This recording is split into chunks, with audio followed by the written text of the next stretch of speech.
Good morning all of you.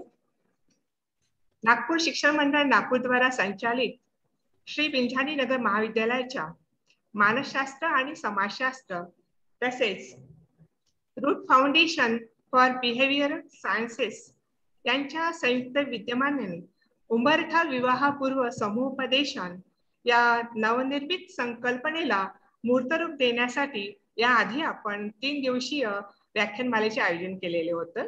13 जून आणि ते 15 जूनला.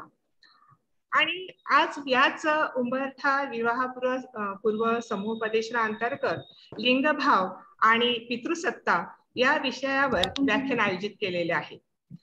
विद्यार्थी मित्रांनो, उंबरठा हा असा प्लॅटफॉर्म महाविद्यालयाने आपल्यासाठी उपलब्ध करून दिलेला आहे ज्यामध्ये मुलींना लग्नानंतर येणाऱ्या ज्या काही अडचणी असतात, ज्या समस्या असतात, मग त्या आरोग्यासंबंधित असो की सामाजिक, आर्थिक, कौटुंबिक किंवा छळ अत्याचार या संबंधित असो, त्याबद्दल लग्नापूर्वीच म्हणजे विवाहापूर्व समुपदेशन येथे आपल्या महाविद्यालयामध्ये केले जाते. त्यामध्ये मुलींना सर्व बाजूने सक्षम करण्याचा प्रयत्न केला जातो. याकरिता वर्षभर कार्यशाळा, परिसंवाद, समूह चर्चा आणि व्याख्यान अशा प्रकारच्या कार्यक्रमाचे आयोजन करण्यात येतं. अशाच व्याख्यानाचे आयोजन आज सुद्धा आपण इथे केलेले आहे. आजच्या या कार्यक्रमात सर्वप्रथम मी नागपूर शिक्षण मंडळाचे अध्यक्ष आदरणीय श्री गांधी सर आणि सचिव आदरणीय श्री राठी सर, जे आमचे प्रेरणास्थान आहे, त्यांचे मी येथे शब्दसुमनांनी स्वागत करते आहे. त्यानंतर श्री पिंजानी नगर महाविद्यालयाचे प्राचार्य माननीय डॉक्टर श्री मेत्रे सर, जे आज या कार्यक्रमाला अध्यक्ष म्हणून लाभलेले आहेत, यांचे सुद्धा मी येथे शब्दसुमनांनी स्वागत करते आहे. तसेच महाविद्यालयाचे उपप्राचार्य माननीय श्री तुंडुलवार सर, यांचे सुद्धा मी मनपूर्वक स्वागत करते आहे. रूट फाउंडेशनचे अध्यक्ष माननीय श्री चंद्रमोहन उपाला, आपले सुद्धा इथे हार्दिक स्वागत करते आहे. याच रूट फाउंडेशनचे जे आदरणीय सर्व पदाधिकारी आहेत आणि सदस्य आहेत, यांचे सुद्धा मी या कार्यक्रमात शब्दसुमनांनी स्वागत करते आहे. आजच्या कार्यक्रमाचे प्रमुख अतिथी आणि वक्ते आपल्याला जे लाभलेले आहेत, डॉक्टर धनंजय सोनटक्के सर, जे प्रियदर्शनी महाविद्यालय वर्धा येथे समाजशास्त्र विषयाचे प्राध्यापक आहे, यांचे महाविद्यालयाच्या वतीने मी मनपूर्वक शब्दसुमनांनी स्वागत करते आहे.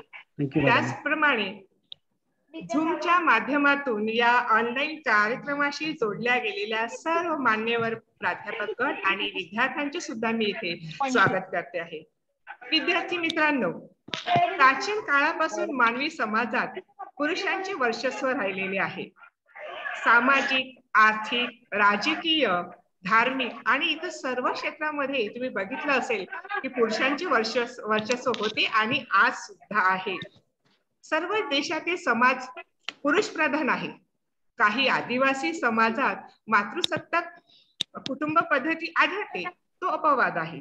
समाजातील प्रमाणके, मूल्य, प्रथा, परंपरा इत्यादी अनेक गोष्टी पुरुष प्रधान असतात. त्यामुळे महिलांच्या संदर्भात तिच्या जन्मापासून तर सतत भेदभावपूर्ण व्यवहार केला जातो.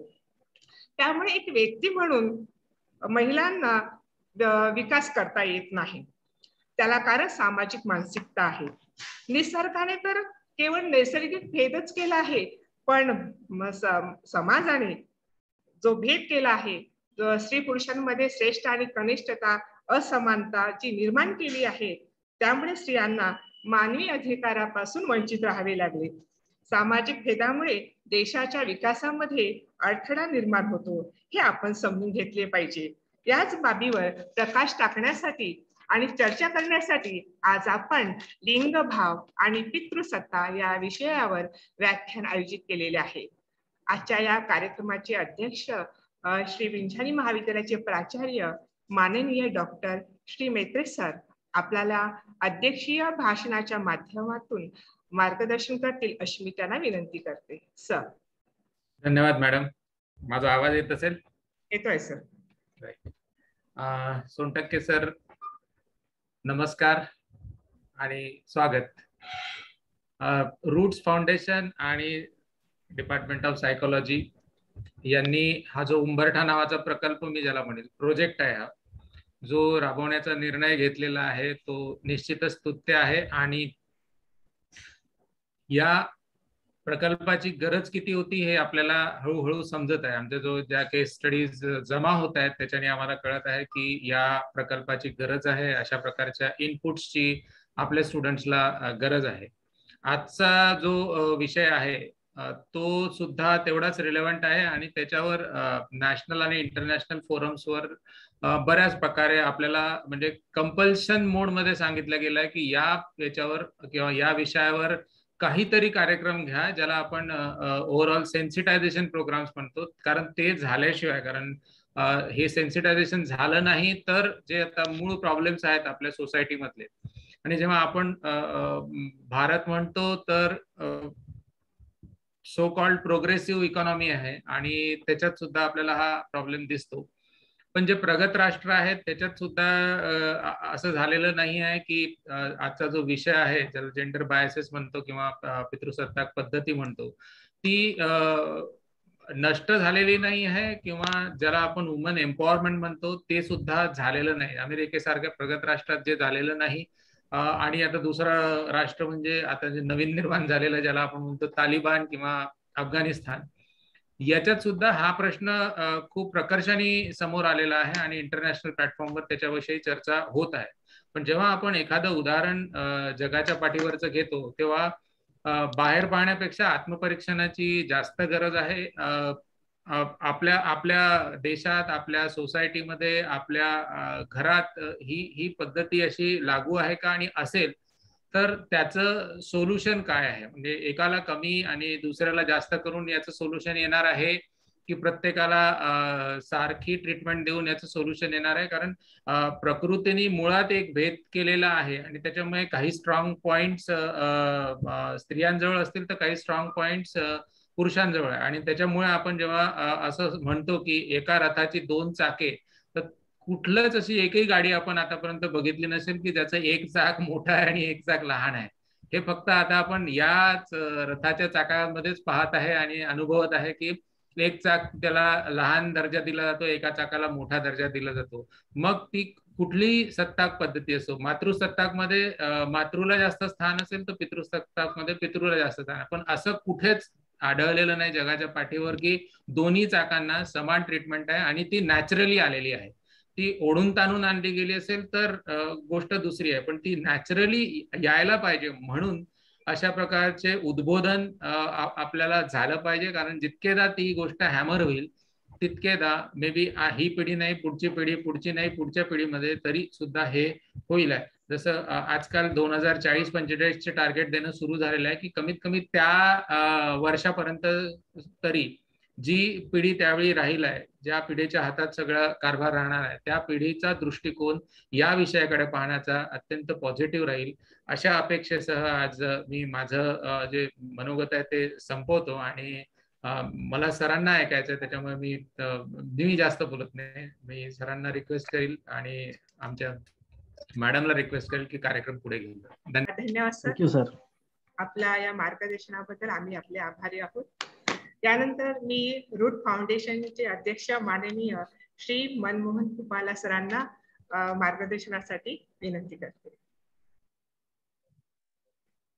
नमस्कार. Thank you ma'am. Thank you. Roots foundation for Behavioural सायन्सेसच्या वतीने आपलं सगळ्यांचं स्वागत आहे. धन्यवाद तुम्ही हे कार्यक्रम ऑर्गनाईज केल्याबद्दल. आणि मी organising committee doctor professor Poonam Khedkar madam, doctor Alka Kolhe madam, doctor Vaishali madam आणि डॉक्टर संगीता सोमवंशी मॅडम सगळ्यांचं स्वागत करतो आणि तुम्हाला धन्यवाद देतो आणि आमच्या टीमला पण धन्यवाद देतो, कारण आपण हा जो कार्यक्रम प्लॅन केला आणि इम्प्लिमेंट केला हे खूप चांगल्या पद्धतीने आपण इम्प्लिमेंट करतोय. टॉपिक्स पण खूप चांगले आपण चूज केलेले आहात. आणि डॉक्टर धनंजय जे आहेत ते he is an expert in sociology, तर टॉपिकला जस्टिस करतील अशी अपेक्षा करतो आणि माझे 2 शब्द संपवतो. Thank you so much. Thank you sir. Thank you sir. यानंतर लिंगभाव आणि पितृसत्ता या बाबींवर चर्चा करण्यासाठी आजचे वक्ते म्हणून लाभलेले डॉक्टर धनंजय सोनटक्के सर यांचा परिचय करून देण्यासाठी मी मानसशास्त्र विभागाच्या डॉक्टर वैशाली पाणेकर मॅडम यांना अशी विनंती करते की त्यांनी त्यांचा परिचय द्यावा. पाणेकर.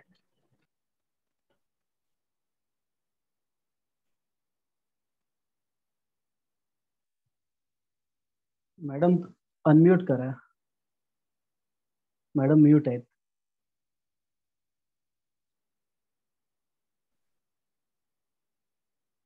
नवीन सत्राच्या पहिल्या वेबिनार मध्ये मी सर्वांचे स्वागत करते आणि आता आपले वक्ते डॉक्टर धनंजय सोनटक्के सर यांचा मी परिचय देते. डॉक्टर धनंजय सोनटक्के सर हे असोसिएट प्रोफेसर म्हणून प्रियदर्शनी महाविद्यालय, क्रांतीज्योती सावित्रीबाई फुले ज्ञानमार्ग, नालवाडी, वर्धा येथे कार्यरत आहेत. त्यांनी समाजशास्त्र या विषयात PhD केलेला आहे. त्यांचं सोशियोलॉजी, सायकोलॉजी आणि MSW ह्या विषयांमध्ये पोस्ट ग्रॅज्युएशन झालेलं आहे. सोनटक्के सर हे सोशियोलॉजी आणि MSW मध्ये महाराष्ट्र स्टेट एक्झाम झालेले आहेत. सर हे बोर्ड ऑफ स्टडीज इन सोशियोलॉजीचे सदस्य आहे आणि रूट फाउंडेशनचे सेक्रेटरी आहेत.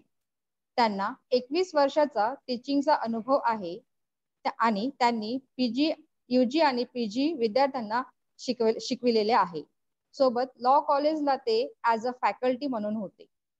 Doctor Ambedkar centre for Dalit and आदिवासी आणि महात्मा गांधी इंटरनॅशनल हिंदी युनिव्हर्सिटीला 2008 ते 2012 पर्यंत फॅकल्टी म्हणून कार्यरत होते. 1995 ते 1997 ला doctor Ambedkar college of social वर्करला लेक्चरर म्हणून काम केले आहे. त्यांनी निरी नागपूरला प्रोजेक्ट फेलो म्हणून काम केले आहे आणि national institute of public cooperation and child development ह्या अंतर्गत त्यांनी अनेक रिसर्च प्रोजेक्ट केलेले आहेत. Problems of farmers widows a sociological study in Wardha district हा त्यांचा UGC मायनर रिसर्च प्रोजेक्ट आहे. ते PhD सुपरवायझर आहेत आणि त्यांचे 3 स्टुडंट्स आहेत. त्यापैकी एकाला PhD अवॉर्ड झाला आहे आणि 2 स्टुडंटचे थेसिस सबमिट झालेले आहेत. समाजशास्त्र विषय आणि संकल्पना आणि समाजशास्त्र एक परिचय ही 2 पुस्तके ॲज अ को ऑथर म्हणून पब्लिश्ड आहेत. त्यांची 12 रिसर्च पेपर जर्नल मध्ये पब्लिश्ड आहेत. त्यांनी श्रीलंका, थायलंड आणि बांगलादेश इथे इंटरनॅशनल कॉन्फरन्स मध्ये पेपर प्रेझेंट केलेले आहेत. इंडियन सोशियोलॉजिकल सोसायटी, महाराष्ट्र समाजशास्त्र परिषद, Indian association for women studies, social science and humanities association, world centre for women studies, international sociological असोसिएशनचे ते लाईफ मेंबर आहेत. अशी अनुभवी आणि तज्ञ व्यक्तिमत्व आज आपल्याला गेस्ट स्पीकर म्हणून लाभलेले आहेत. मी त्यांना विनंती करते की त्यांनी आपल्या व्याख्यानाला सुरुवात करावी. Thank you madam. Thank you madam. मी जरा चॅट अटेंडन्स मध्ये बघत होतो तर मला काही मुलं पण त्या ठिकाणी दिसलीत आणि मला खरं तर फार आनंद झाला.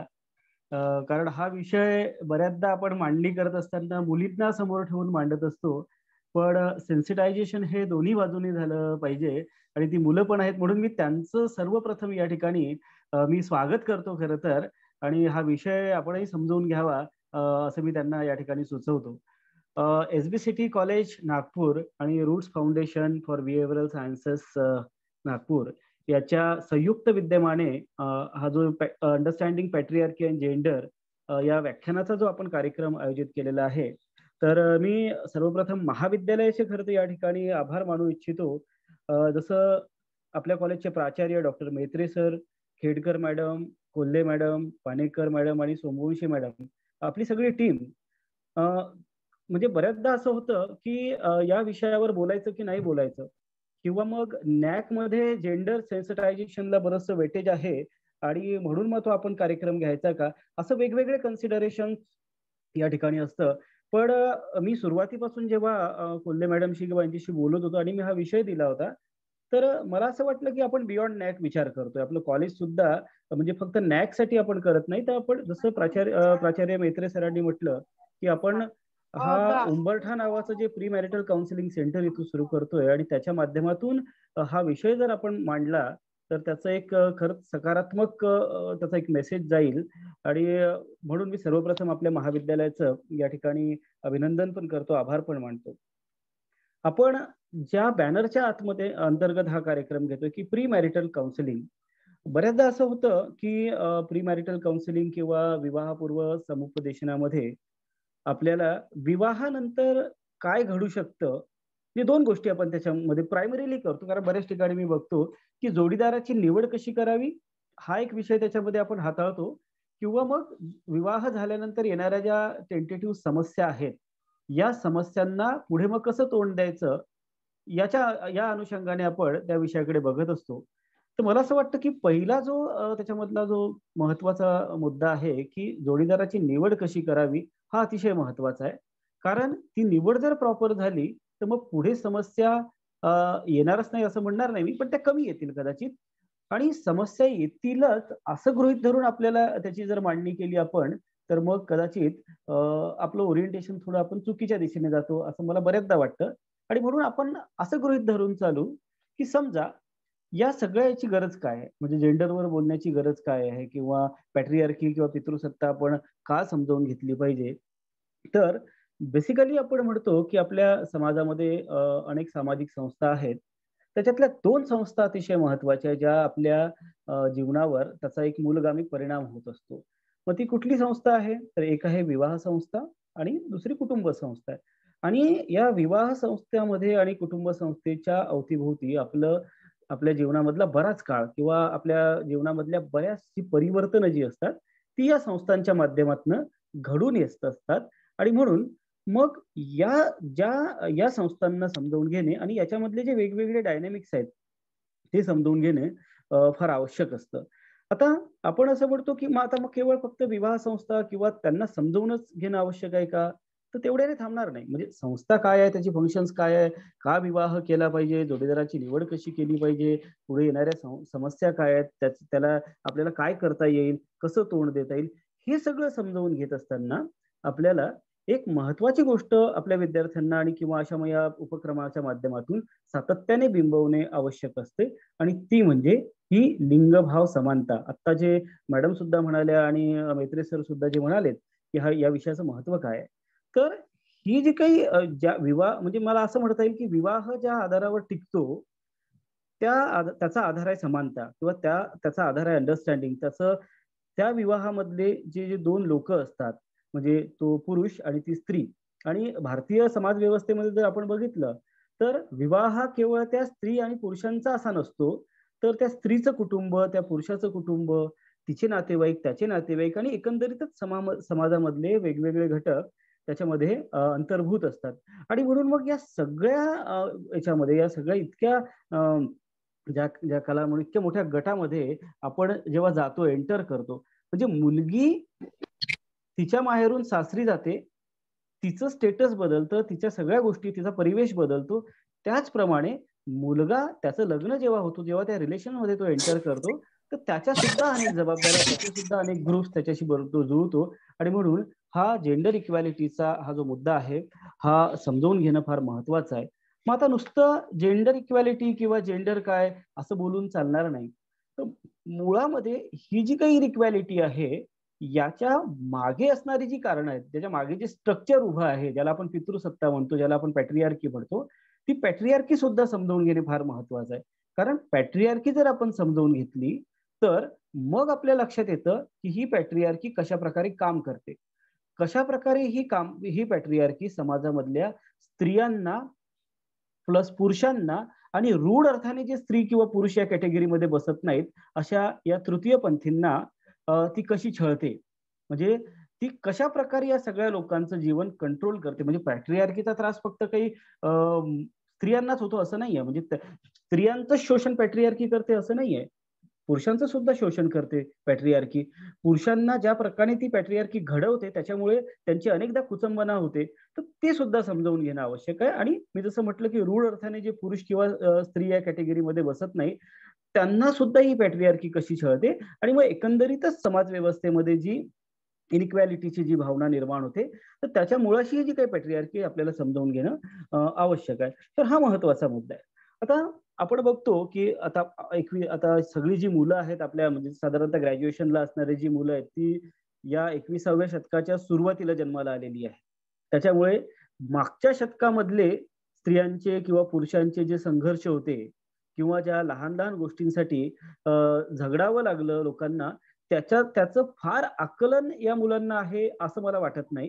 म्हणजे मी असं गृहीत धरून चालतो थोड्या वेळासाठी की चला ठीक आहे की त्यांचं ते ज्या वयोगटामध्ये आहेत तर त्यांना सामाजिक चळवळी किंवा स्त्रियांनी आपल्या हक्कासाठी केलेल्या चळवळी किंवा इव्हन पुरुषांनी आपल्या बाबी मांडण्यासाठी केलेल्या चळवळी याचं खूप आकलन आहे असं मी सध्या मानत नाही. मी ते हायपोथेटिकल गृहीत धरत चालतो. पण त्यांना ते आकलन झालं पाहिजे, त्यांनी तशा प्रकारचं वाचन केलं पाहिजे असं सुद्धा मी त्यांना या ठिकाणी सुचवतो.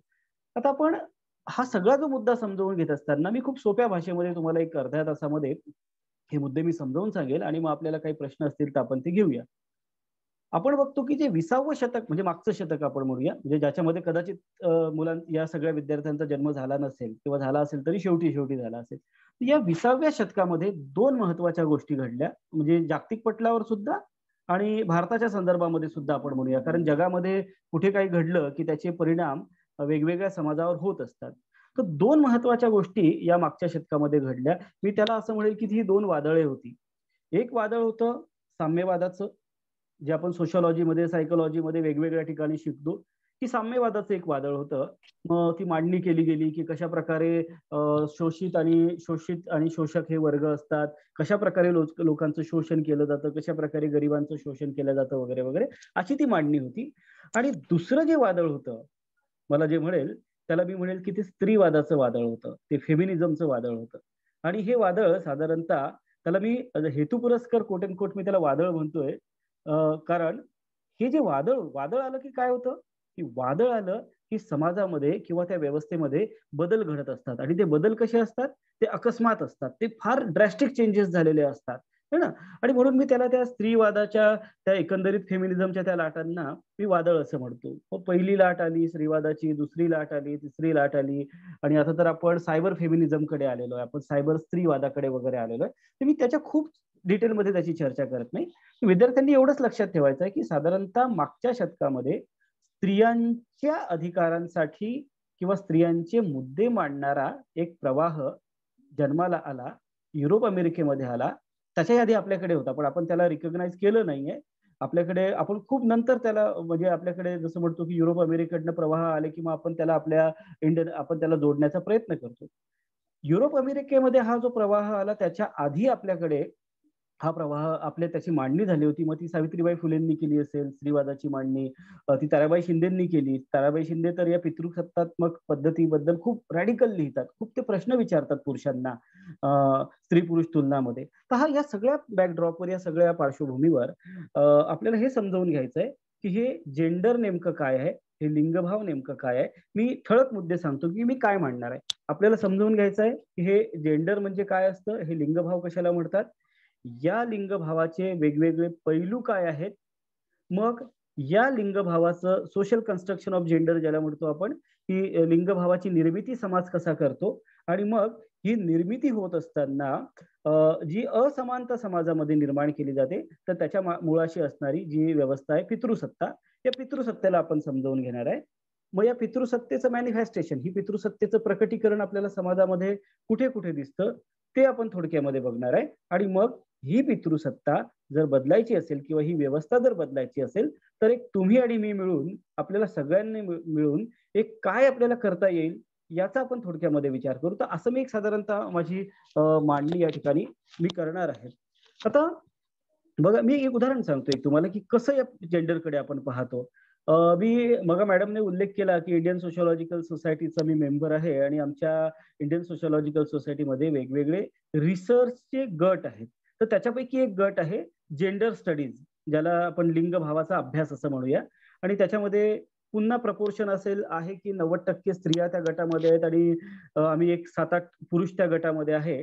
आणि मी माझ्या गटावर हे तुमचं जे फ्लायर होतं ते मी शेअर केलं आणि मला अनेक स्त्रियांनी, आमच्या गटामधल्या स्त्रियांनी तिकडे अभिनंदन केलं की, आणि मग एकाने त्यांचं की फार छान गोष्ट आहे की पुरुष सुद्धा पृथ्वी आपल्या या पितृसत्तेबद्दल बोलतायत वगैरे किंवा बोलायला सुरुवात केली आहे. खरं तर ती जी कॉमेंट होती ते ज्या प्रदेशामधनं आले तिथे पितृसत्तेबद्दल पुरुष फारसं बोलत नाहीत. का बोलत नाहीत पुरुष पितृसत्तेबद्दल? कारण पितृसत्ता ही त्या पुरुषांना फायद्याची असते आणि ज्याच्यामध्ये आपला फायदा असतो त्याच्याबद्दल आपण फारसं बोलत नसतो आणि म्हणून तिथे ते त्यांचं तो कल्चरल ड्रॉबॅक आहे. महाराष्ट्रामध्ये जर तुम्ही बघाल तर महाराष्ट्रात अनेक लोक आहेत पुरुष, स्त्रिया तर बोलतातच, पण पुरुष असे आहेत की जे पितृसत्तेच्या संदर्भामध्ये सातत्याने बोलतात किंवा त्याच्यावर ते प्रबोधन करतात. कारण मी अशा पुरुषांना मी फेमिनिस्ट म्हणेल, है ना. आता मी कारण फेमिनिस्ट या शब्दाकडे सुद्धा कधी कधी आपण वेगळ्या अर्थाने बघतो, पण अशा पुरुषांना आपण फेमिनिस्ट म्हणूया. ज्या स्त्रिया फेमिनिस्ट असतात तर पुरुष सुद्धा फेमिनिस्ट असू शकतात. का आपण याच्याबद्दल बोललं पाहिजे? तर जसं सर म्हणाले, वेत्रे सर म्हणाले की एक असा समाज आपल्याला निर्माण करायचा आहे की ज्याच्यामध्ये समानता असेल. स्त्री आणि पुरुष जर ही दोन चाकं असतील समाजाची तर ती दोन्हीही चाकं व्यवस्थित चालली पाहिजे आणि म्हणून मग आपल्याला हे जेंडर आणि हे सगळं समजावून घेतलं पाहिजे. हा महत्वाचा मुद्दा आहे. आपण पिन पॉइंटेड मुद्द्यांकडे जाऊया. बघा, जेंडरच्या बाबतीमध्ये आपण जेव्हा बोलतो तेव्हा म्हणजे आता युरोपियन भाषांमध्ये काय, इंग्रजी भाषांमध्ये वगैरे तिकडे जेंडर हा एक शब्द वापरतात. सेक्स अँड जेंडर असं ते शब्द वापरले जातात. तर त्या भाषेमधली ती खूबी आहे. पण इंग्लिशमध्ये जेव्हा सेक्स अँड जेंडर अशा दोन वेगवेगळ्या टर्म्स आहेत आणि त्या क्लिअर कट डिफाईन्ड आहे. आपल्या आशियामधल्या भाषांमधला, भारतीय भाषांमधला जर तुम्ही फरक घ्याल तर आपल्याकडे सेक्स अँड जेंडर या दोन्ही गोष्टींसाठी असा समर्पक असा वेगवेगळा शब्द नाहीये. तो शोधणं खरं तर भाषाशास्त्रज्ञांसमोर एक मोठं आव्हान आहे. आपल्याकडे आपण एक शब्द वापरतो, लिंग. सेक्स साठी पण आपण सुरुवातीला लिंग वापरतो, मग जेंडरसाठी पण सुरुवातीला लिंग वगैरे वापरलं जायचं. हिंदीमध्ये नर, नारी असे शब्द स्त्री पुरुषांसाठी वापरले जातात. आणि मग शब्द आपल्याकडे आला की अनेक समाजशास्त्रज्ञ आणि अनेक लोकांनी त्याच्यावर चर्चा करून त्याला एक पर्यायी शब्द काढला की लिंग भाव. मग आपण इथे बेसिक समजावून घ्यायचं आहे की सेक्स जे असतं हा बायोलॉजिकल घटक आहे, हा जीवशास्त्रीय घटक आहे की सेक्स जन्मताच आपला जन्म जेव्हा होतो आणि जेव्हा आपण एक मेल और फिमेल, नर किंवा मादी असा आपण जेव्हा जन्माला येतो तर ते आपलं बायोलॉजिकल किंवा ती आपली जीवशास्त्रीय असतो आपण. पण नंतर मग समाज आपल्याला घडवतो. समाज काय करतो? आपल्याला स्त्री म्हणून घडवतो, पुरुष म्हणून घडवतो, मुलगा म्हणून घडवतो, मुलगी म्हणून घडवतो. तर हे जे घडणं असतं हे फार महत्वाचं आहे आपल्याला. आपण बघा, आय रिपीट की आपण जेव्हा जन्माला एक नर किंवा मादी या असा आपण जन्माला येतो, कारण ते सेक्स हा बायोलॉजिकल आहे. आणि मग जन्माला आल्यानंतर आपल्याला मुलांना वेगळं घडवलं जातं, त्यांचे वेगवेगळे ट्रेट्स गुण वैशिष्ट्य त्याच्यामध्ये विकसित केले जातात आणि मुलींमध्ये वेगळे गुण वैशिष्ट्य विकसित केले जातात, त्यांना वेगळं घडवलं जातं. याला आपण जेंडर सोशलायझेशन असं म्हणतो. आणि हे जेंडर सोशलायझेशन अतिशय महत्वाचं असतं. हे कसं होतं? तर हे वेगवेगळ्या समाजामध्ये त्या समाजामधल्या ज्या काही सामाजिक मान्यता आहेत, त्या समाजामधले जे काही संस्कृती आहे त्या संस्कृतीनुसार त्या स्त्री पुरुषांना, त्या मुलांना आणि मुलींना ते घडवलं जातं. आणि ते तुम्ही ज्या वयामध्ये तुम्हाला सुद्धा माहिती आहे की तुम्ही कसे घडले. जे मुलं आहेत त्यांनी स्वतःच घडणं बघावं की आपण कसं घडलो. आपल्या आई वडिलांनी आपल्याला घडवलं, आपल्या नातेवाईकांनी आपल्याला घडवलं, इव्हन आपल्या शाळेमधल्या शिक्षकांनी आपल्याला तसं घडवलं, इव्हन आपल्या मित्रमैत्रिणींनी आपल्याला तसं घडवलं. आणि हे जे घडणं असतं की मी मुलगा आहे, मी काहीतरी वेगळा आहे, मी मुलगी आहे, मी काहीतरी वेगळी आहे, हे जे घडणं असतं हे कसं घडवलं जातं हे फार महत्वाचं आहे. आणि या घडण्याच्या प्रक्रियेला, ज्याला आपण सामाजिकरण म्हणतो सोशिओलॉजीमध्ये, या सामाजिकरणाच्या प्रक्रियेमध्ये आपल्या लिंग भावाचं, ज्याला जेंडर म्हणतो आपण, या लिंग भावाचं निर्धारण होत असतं. जेंडर कन्स्ट्रक्शन, त्याला आपण सोशल कन्स्ट्रक्शन ऑफ जेंडर असं म्हणतो. हे निर्धारण त्याचं होत असतं. आणि म्हणून अगदी मला असं वाटतं की शिक्षक म्हणून ही घडवण्याची जबाबदारी आणि असे जे उपक्रम आहेत, मध्ये उंबरठासारखा उपक्रम असेल, या उपक्रमांचं महत्व काय आहे की हे जेंडर सोशलायझेशन कसं करता येईल आपल्याला, कसं आपल्याला त्या जस्ट सोसायटीकडे किंवा त्या इगॅलिटेरियन सोसायटीकडे आपल्याला कसं जाता येईल, हे याच्यासाठी हे उपक्रम आहेत. आणि म्हणून या सगळ्या जेंडरच्या याला आपल्याला समजून घेणं आवश्यक आहे. आता आपण असं म्हणतो की लिंगभेदा अधिष्ठित विषमता. तर मी दोन गोष्ट सांगतोय बघा. एक सांगतोय सेक्स हे बायोलॉजिकल असतं, जन्मताच असतं. म्हणजे एक फार सुंदर पुस्तक आहे. मी जर विद्यार्थ्यांना जर त्यांना वाचता आलं तर नक्की वाचा, किंवा तुमच्या या सेंटरच्या माध्यमातून सुद्धा ती पुस्तकं तुम्ही काही घेऊन तुमच्या विद्यार्थ्यांना तुम्ही देऊ शकता. मी इथे हे दाखवू इच्छितो तुम्हाला. बघा, हे पुस्तक आहे, याचं टायटल आहे मुलगा म्हणजे काय, मुलगी म्हणजे काय, सॉरी मुलगी म्हणजे काय, मुलगा म्हणजे काय, what is a girl, what is a boy. हे कमला भसीन यांनी लिहिलेलं आहे आणि अभिव्यक्ती जी एक नाशिकची संस्था आहे त्यांनी हे प्रकाशित केलेलं आहे. फार सोपं, फार अगदी 50-60 रुपयाचं हे पुस्तक आहे आणि अतिशय सोप्या आणि चांगल्या भाषेमध्ये त्यांनी समजावून सांगितलंय की मुलगा म्हणजे काय आणि मुलगी म्हणजे काय. हे जेंडर रोल्स कसे असतात, वेगवेगळे रोल कसे असतात आणि वेगवेगळं आपलं हे घडणं कसं असतं. तर बघा, आपण या ठिकाणी असं बघूया की जेंडरचा जेव्हा आपला अभ्यास करतो आपण, जेंडर किंवा या लिंगभावाला जेव्हा आपण समजवून घेतो, त्याच्यामध्ये काही गोष्टी आपल्याला समजावून घेतल्या पाहिजे. त्या कुठल्या कुठल्या गोष्टी आहे? एक, जेंडर म्हणजे काय, तर आपण आता म्हटलं की जेंडर काय असतं की हे सामाजिक घडवणूक आहे आपली. ही जेंडर हे सामाजिक आणि सांस्कृतिक असतं. आपली संस्कृती आपल्याला आपला समाज आपल्याला तशा प्रकारे घडवत असतो आणि आपण तसं घडतो. मग आपलं जेंडर कसं असतं, याला आपण सोशल कन्स्ट्रक्शन म्हटलेलं आहे, याला आपण सामाजिक निर्मिती म्हटलेलं आहे. ती समाजाद्वारे निर्मिती ही केलेली असते. मग आता जेंडर जर समाजाद्वारे निर्माण केलं जात असेल, लिंगभाव जर समाजाद्वारे निर्माण केला जात असेल, तर नॅचरली हा लिंगभेदाधिष्ठित विषमता जी आहे, ही विषमता सुद्धा कोण निर्माण करतं, तर ती समाज निर्माण करत असतं. म्हणजे आपल्याला लक्षात घ्यायला पाहिजे की ही जी विषमता आहे, ही विषमता जीवशास्त्रीय नाही, तर ही सामाजिक आहे, ही सांस्कृतिक आहे. ठीक आहे, हे मान्य आहे की स्त्री पुरुषांमध्ये काही जैविक भेद आहेत. अगदी मान्य आहे आपल्याला की निसर्गातच स्त्रियांमध्ये आणि पुरुषांमध्ये काही भेद आहे. म्हणजे से फॉर एक्झाम्पल, स्त्रियांची मासिक पाळी येते, त्या मुलींना जन्म देतात, त्यांच्यामध्ये प्रजनन क्षमता आहे आणि मग त्यांच्यामध्ये प्रजनन क्षमता आहे, त्यांना मासिक पाळी येते आणि म्हणून मग त्यांची शरीराची जडणघडण आहे ती वेगळी आहे, पुरुषाची जडणघडण वेगळी आहे. आणि हा बेसिक जर बायोलॉजिकल फरक जर आपण सोडला की स्त्रिया मुलांना जन्म देतात, त्यांच्यामध्ये प्रजोत्पादनाची क्षमता असते आणि मुलं ती तशा प्रकारे त्यांच्यामध्ये क्षमता नसते, हा जर काही बेसिक बायोलॉजिकल फरक जर आपण सोडला, तर बाकीचे सगळे जे फरक आहेत हे फरक समाज निर्मित आहे, समाजाने निर्माण केलेले. अशी कुठलीही गोष्ट नाहीये, एक मुलींनी पण लक्षात घ्यायचं आहे आणि मुलांनी पण लक्षात घ्यायचंय की अशी कुठलीही गोष्ट नाहीये, असं कुठलंही काम नाहीये की जे स्त्री करू शकत नाही. असं कुठलंही काम नाहीये, प्रजोत्पादनाचं अगदी म्हणजे मुलांना जन्म देण्याचं काम वगळलं तर पुरुष करू शकत नाही. याच्यावर अनेक जोक तुम्हाला दिसतील की स्त्रियांनी काय केलं. म्हणजे लॉकडाऊनच्या काळामध्ये तर तुम्हाला अनेक जोक दिसतील. म्हणजे जेंडर रोलच्या बाबतीत मी जेव्हा थोडक्यात बोलेल तेव्हा काय दिसतं, लॉकडाऊनच्या काळामध्ये आपल्याला काय दिसतं की पहिल्या लॉकडाऊनमध्ये मुलं म्हणजे पुरुष जे आहेत ते पोळी करायला शिकले, दुसऱ्या लॉकडाऊनमध्ये त्यांची पोळी गोल यायला लागली आणि तिसऱ्या लॉकडाऊनमध्ये त्यांना झाडू पोछा वगैरे सगळे काम आणायला लागले. काय दिसतं आपल्याला की ही सगळी कामं कुणाला दिलेली आहेत, ही कामं स्त्रियांना दिलेली आहेत. मुलींचं काम किंवा स्त्रियांचं काम या अंगाने त्यांच्याकडे पाहिलं गेलेलं आहे.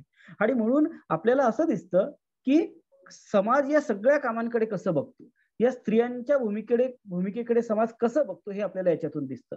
आणि मुळात आपल्याला हे जे काही याला आपण स्टिरियोटाईप म्हणतो, हे स्टिरियोटाईपला आपल्याला काय म्हणता येईल, एक पूर्वग्रह आपण ज्याला म्हणतो, हे पूर्वग्रह तोडणे हे महत्वाचं आहे आणि म्हणून आपल्याला जेंडर समजावून घेणं आवश्यक आहे. म्हणजे मी पुरुष आहे तर मी ती सगळी कामं करू शकतो जी स्त्री करू शकते. म्हणजे मला स्वयंपाक करता येतो का, काही नवीन नाहीये. म्हणजे त्याच्यामध्ये मी काही खूप लाज वाटून घ्यायची गरज नाही किंवा मला खूप असं मोठेपणा पण वाटून घ्यायची गरज नाही. ते काम आहे ते. मला स्वयंपाक येतो का, तो हो येतो. मला घरातलं झाडपूस करता येतं का, येतं. मला मुलांचं संगोपन करता येतं का, येतं. आणि आपल्याला असं दिसतं की अनेक ठिकाणी मुलं किंवा पुरुष ते अतिशय चांगले मुलांचं संगोपन करताना पण दिसतात. अनेक स्त्रिया अशा आहेत, त्या अनेक अशी कामं करतात की जी पुरुषांचं क्षेत्र मानलं गेलेलं आहे रूढ अर्थाने, तिथे ती चांगलं काम करतात. आणि म्हणून मग आपल्याला असं दिसतं की समाजामध्ये ही जी काही लिंगभेदा अधिष्ठित जी विषमता आहे, ज्याला स्त्री आणि पुरुषांच्या मध्ये जी विषमता आपल्याला दिसते, ही विषमता दूर करण्यासाठी आपल्याला लिंगभाव किंवा जेंडर हे आपल्याला हे समजावून घेतलं पाहिजे. हे स्टिरियोटाईप किंवा हे जे पूर्वग्रह आहेत हे दूर करण्यासाठी आपल्याला हे समजावून घेतलं पाहिजे. आणि म्हणून जेंडरचा भाग हा आहे. ठीक आहे, की 2 मुद्दे मी सांगितले, मी पुन्हा रिपीट करतो की बायोलॉजिकल सेक्स असतो आणि जे स्त्री पुरुष विषमता जी आहे, लिंगभेदावर आधारित जी विषमता आहे, ही समाज निर्मित आहे किंवा ही समाजाने निर्माण केलेली आहे आणि म्हणून आपल्याला हे जेंडरचा जो भाग आहे तो आपल्याला समजवून घेतला पाहिजे. आता मी दुसऱ्या मुद्द्याकडे येतो माझ्या, की या जेंडरचं सोशल कन्स्ट्रक्शन ऑफ जेंडर, या लिंग भावाचं निर्माण कसं केलं जात असतं आणि कुठल्या कुठल्या गोष्टी याच्यामध्ये आहे. मग मॅडमने बोलताना एक मुद्दा घेतला की मातृसत्ताक, असा एक मुद्दा त्यांनी घेतला होता. मातृसत्ताक कुटुंब व्यवस्था असं त्यांनी म्हटलं होतं.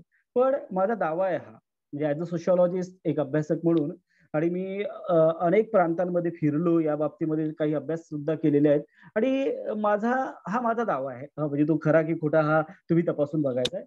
मला असं वाटतं की कुठल्या भारतामध्ये तरी, कारण किंवा इव्हन मी बांगलादेशमध्ये किंवा इकडे पण बघितलं, थायलंडमध्ये बघितलं, की मातृसत्ताक असं कुठेही राहिलेलं नाहीये. अगदी फार पूर्वी कुठेतरी असेल तर आहे, पण आत्ता जे बदल झालेले आहेत ते काय बदल झालेले आहेत, तर मातृसत्ताक अशी कुठली व्यवस्था नाहीये. ती मॅट्रिलिनियल किंवा मॅट्रिफोकल अशी ती व्यवस्था आहे. म्हणजे काय, की मातृवंशीय, वंश हा मातेकडनं चालवला जातो, मातृवंशीय असू शकते ती, मॅट्रिफोकल म्हणजे मातृस्थानीय ती असू शकते, पण मातृसत्ताक असं कुठेही राहिलेलं नाहीये. आमच्या सोशिओलॉजीमध्ये आम्ही तेच बऱ्याचदा, ते जुनेच जर 1960चा सिलेबस काही लोक शिकवत असतील तर ते मात्र त्याच्यामध्ये त्याचा उल्लेख तसा करतात, पण मी लेटेस्ट मध्ये असं सांगतो की असं कुठेही नाहीये. मग काय त्या ठिकाणी पुरुषाला दुय्यम स्थान आहे का, तर नाहीये. कुठल्याही व्यवस्थेमध्ये जिथे त्या पॉवरचा संघर्ष जिथे येतो तिथे हे दुय्यमत्व तशा प्रकारे ते राहतं. आणि म्हणून सिमॉन द बुआ नावाची एक विदुषी आहे, जिने एक पुस्तक लिहिलेलं आहे सेकंड सेक्स नावाचं. तर हे सेकंड सेक्स नावाचं पुस्तक, ज्याला फेमिनिस्ट सगळ्या असं म्हणतात की इट्स अ बायबल, हे आमचा धर्मग्रंथ असल्यासारखं आहे, आणि त्याच्यामध्ये ती मांडणी केलेली आहे. ही सिमॉन द बुआ काय म्हणते, ही असं म्हणते की स्त्रिया ह्या जन्मत नाही, त्या घडवल्या जातात. स्त्रिया ह्या जन्मत नाहीत, तर त्या घडवल्या जातात. आणि मी जो मुद्दा सांगतोय की लिंगभाव विषमता कुठे कशी दिसते आपल्याला, तर ती घडवली जाते. मग आता ही कशी घडवली जाते, कुठल्या कुठल्या बाबतीमध्ये ती घडवली जाते, म्हणून मी असं म्हटलं की मॅट्रिआर्कल फॅमिली असेल, मॅट्रिफोकल फॅमिली असेल, तर त्या ठिकाणी सुद्धा सत्ता ही पूर्णतः स्त्रियांच्या हातामध्ये नाही.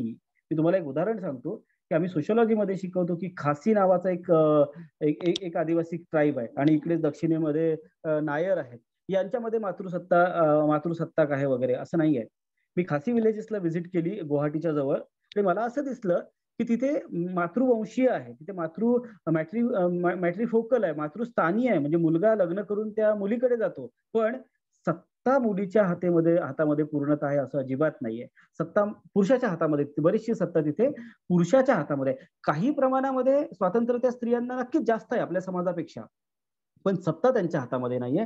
आणि म्हणून आपल्याला असं दिसतं की ही, मग आता दुसऱ्या मुद्द्याकडे येतो माझ्याकडे, आणि मग मी या मुद्द्याकडे पुन्हा परत येईल, की हे सगळं घडत असताना कुठली सिस्टीम याला कारणीभूत आहे. मग फक्त आपण भारताच्या संदर्भामध्ये बोलणार का नाही. मग मॅडम म्हणाल्या की पितृसत्ता ही सर्वत्र आहे, ती जागतिक स्तरावर आहे, त्याला खऱ्या अर्थाने पितृसत्ता ही ग्लोबलाइज्ड आहे ना. तर आपण सत्तेचं ग्लोबलायझेशन म्हणूया, सगळीकडे ती खऱ्या अर्थाने ग्लोबलाइज्ड आहे ती सत्ता. समाजामधल्या, जगामधल्या प्रत्येक समाजामध्ये तुम्हाला पितृसत्ता दिसते. असं कुठलाही समाज नाही आहे की जिथं तो समाज पितृसत्तात्मक नाही. 100% मी म्हणेल, 99% पण नाही, 100% सगळे समाज हे पितृसत्ताक आहेत. मग त्या समाजांमध्ये स्त्रियांना बरोबरीचं स्थान नाही का, तर बरोबरीचं स्थान नाहीये. काही प्रमाणामध्ये काही स्त्रियांनी लढा लढून ही समानता त्या ठिकाणी निर्माण केलेली आहे, पण सर्वत्र ही समानता नाहीये. ती काही प्रमाणामध्ये कुठे असेल, काही प्रमाणामध्ये काही अधिकार स्त्रियांना मिळालेले असतील, काही प्रमाणामध्ये कुठल्या गोष्टींमध्ये त्यांना कन्सिडर केलं जात असेल, निर्णय प्रक्रियेमध्ये त्यांना कन्सिडर केलं जात असेल, पण रूढ अर्थाने त्या ठिकाणी समानता कुठेही आपल्याला दिसून येत नाही. आणि म्हणून ही पितृसत्ता जी आहे, या पितृसत्तेला आपल्याला थोडक्यामध्ये समजावून घेणं आवश्यक आहे. ही पितृसत्ता ही काय आहे, आणि मग हे पितृसत्ता आणि जेंडरचं आपसामधलं रिलेशनशिप काय आहे हे आपल्याला समजावून घ्यायला पाहिजे. आता शब्द आपण म्हणतो पितृसत्ता, आपल्या सिलेबसला सुद्धा, बीएच्या सिलेबसला सुद्धा आहे. पितृसत्ता म्हटल्याबरोबर आपल्याला लक्षात येतं की पित्याची सत्ता, है ना, पुरुषाची सत्ता. एवढंच जर आपण त्याला लिमिटेड केलं की पुरुषाची किंवा पित्याची सत्ता, तर कदाचित आपल्याला बऱ्याचशा गोष्टी लक्षात घेता येणार नाही. मग आपण त्याला असं म्हणूया, आपण एक अभ्यासक म्हणून आपण त्याच्याकडे असं बघूया की पितृसत्ता ही काय आहे. ही पुरुषाची अधिसत्ता किंवा पुरुषाचं प्रभुत्व असणाऱ्या व्यवस्थेचं वर्णन करण्यासाठी वापरली गेलेली ही एक संकल्पना आहे. बघा, मी आणखी सोप्या भाषेमध्ये सांगतो की पुरुषाची म्हणून जी काही सत्ता आहे, पुरुषाची म्हणून जी काही सत्ता आहे, पुरुषाचं जे काही डॉमिनन्स आहे, पुरुषाचं जे काही प्रभुत्व आहे, पुरुषाचं जे नियंत्रण आहे त्या सगळ्या समाजावर, तर या पुरुषाचं प्रभुत्व किंवा पुरुषाचं जे नियंत्रण आहे, या नियंत्रणाला अधोरेखित करणारी एक व्यवस्था, एक अशी सिस्टीम जी पुरुषाच्या प्रभुत्वाला, पुरुषाच्या पॉवरला अंडरलाईन करते, त्या व्यवस्थेला आपल्याला पितृसत्ता असं म्हणता येईल. पण सोप्या भाषेमध्ये बघूया. आता ज्या वेळेस एक लक्षात घ्या, आता ही पितृसत्ता, पुरुषाची सत्ता वगैरे वगैरे असं जेव्हा आपण म्हटलं की हे म्हटल्याबरोबर आपल्याला एक शब्द या ठिकाणी लक्षात घ्यावा लागेल, तो म्हणजे सत्ता, पॉवर.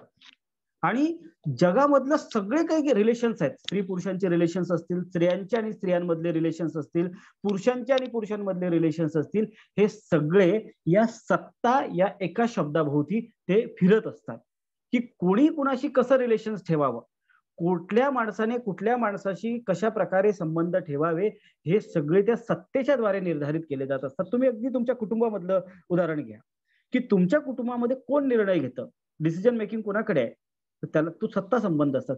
म्हणजे आपल्या आई आणि वडिलांचे जे परस्परांचे जे संबंध आहेत ते सुद्धा संबंध सत्ता संबंधांनी प्रभावित झालेले असतात. तुमच्या आणि तुमच्या पॅरेंटचे जे संबंध आहेत त्याच्यामध्ये सुद्धा तुम्हाला सत्ता संबंध दिसतो ना, कारण सत्ता कुणाकडे आहे, पॅरेंट्सकडे आहे. तुमच्याकडे ती सत्ता तेवढ्या प्रमाणामध्ये आहे का, नाही आहे. आणि मग तुम्हाला जर काही गोष्ट मागायची झाली असेल, तुम्हाला जर कुठली गोष्ट डिमांड करायची असेल, तर डिमांड आपण कुणाकडे करतो, की ज्याच्याकडे सत्ता आहे त्याच्याकडे, है ना. आणि म्हणून आपल्या सगळं आपलं जे काही बिहेवियर असतात, इव्हन आपले आपण सायकोलॉजिकल पॉइंट ऑफ व्ह्यूने जरी पाहिलं तर आपलं जे वर्तन असतं, हे वर्तन या सत्ता संबंधांनी प्रभावित झालेलं असतं. आणि म्हणून आपण या पितृसत्तेकडे कसं बघणार आपण याला, तर पुरुषांचं प्रभुत्व अधोरेखित करणारी अशी व्यवस्था, त्याला आपण पितृसत्ता असं आपण म्हणूया, याला सोप्या भाषेमध्ये आपण म्हणूया. मग आता इथे आपल्याला लक्षात आलं की जेंडर म्हणजे बायोलॉजिकल नसतं, ते सोशल कन्स्ट्रक्ट आहे. दुसरी गोष्ट, या असमानतेसाठी कारणीभूत असणारी व्यवस्था कुठली आहे, तर ती पितृसत्ता आहे. आणि मग ही पितृसत्ता काय आहे, तर ही पितृसत्ता पुरुषांना अधिक अधिकार बहाल करणारी व्यवस्था आहे. म्हणजे ज्या माणसाकडे सत्ता असते तो माणूस काय करेल, त्या सत्तेचा उपयोग नॅचरली स्वतःच्या फायद्यासाठी करेल. हे तुम्ही राजकारणामधलं बघा, कुठल्याही याच्यामधलं बघा, ज्याच्याकडे सत्ता असते तो माणूस त्या सत्तेचा उपयोग स्वतःच्या फायद्यासाठी अधिकाधिक कसा करून घेता येईल याच्याकडे त्याचा कल असतो. आणि म्हणून मग पितृसत्तेमध्ये जेव्हा सत्ता ही पुरुषांच्या हातामध्ये असते, त्यावेळेस त्या सत्तेचा उपयोग माझ्या फायद्यासाठी, माझ्या म्हणजे माझ्या इंडिव्हिज्युअल नाही, तर माझ्या या सगळ्या या व्यवस्थेला बळकट करण्यासाठी कसा करता येईल याचा उपयोग ते पुरुष करत असतात. आता एक साधं लॉजिक आहे की जेव्हा मला माझी सत्ता बळकट करायची आहे, तर मला दुसऱ्याच्या हातामध्ये सत्ता कशी जाणार नाही याची काळजी घ्यावी लागेल, है ना. जर मी आमदार बनलो तर माझा आमदारकी मला टिकवून ठेवायची असेल, तर दुसरा आमदार कसा बनणार नाही याच्याकडे मला लक्ष दिलं पाहिजे.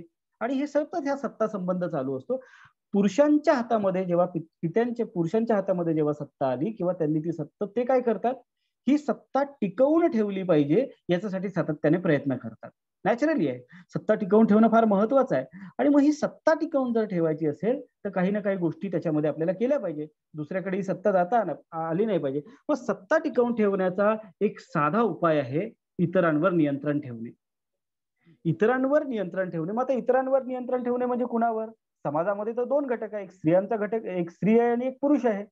मग जेव्हा पुरुषाला पितृसत्तेच्या माध्यमातून आपली सत्ता जर टिकवून ठेवायची असेल, तर नॅचरली ती पितृसत्ता त्या पितृसत्तेने काय केलं, असे काही नियम बनवले, अशी काही व्यवस्था तयार केली की ज्याच्यामध्ये त्याचा जो पुरुषाचा जो काउंटर पार्ट आहे, ज्या स्त्रिया आहेत, ज्याला आपण हाफ द पॉप्युलेशन म्हणतो, या अर्ध्या लोकसंख्येवर नियंत्रण ठेवणं हे फार महत्वाचं आहे. आणि मग हे नियंत्रण जर ठेवायचं असेल तर तुम्हाला काही ना काही मेकॅनिझम, काही ना काही यंत्रणा तयार करावी लागते. ऑटोमॅटिक नियंत्रण नाही ठेवता येत, तुम्हाला काहीतरी नियम बनवावे लागतील, तुम्हाला काही कायदे बनवावे लागतील, तुम्हाला अशी व्यवस्था बनवावी लागते की जी या दुसऱ्यांवर नियंत्रण ठेवू शकते. आणि मग जगामधल्या सगळ्या समाजांमध्ये, आपण भारताच्या संदर्भामध्ये नाही बोलणार, तर जगामधल्या सगळ्या समाजांमध्ये एक व्यवस्था निर्माण झाली जी या पितृसत्तेचं वाहक म्हणून काम करत होती, आणि ती व्यवस्था होती धर्मव्यवस्था.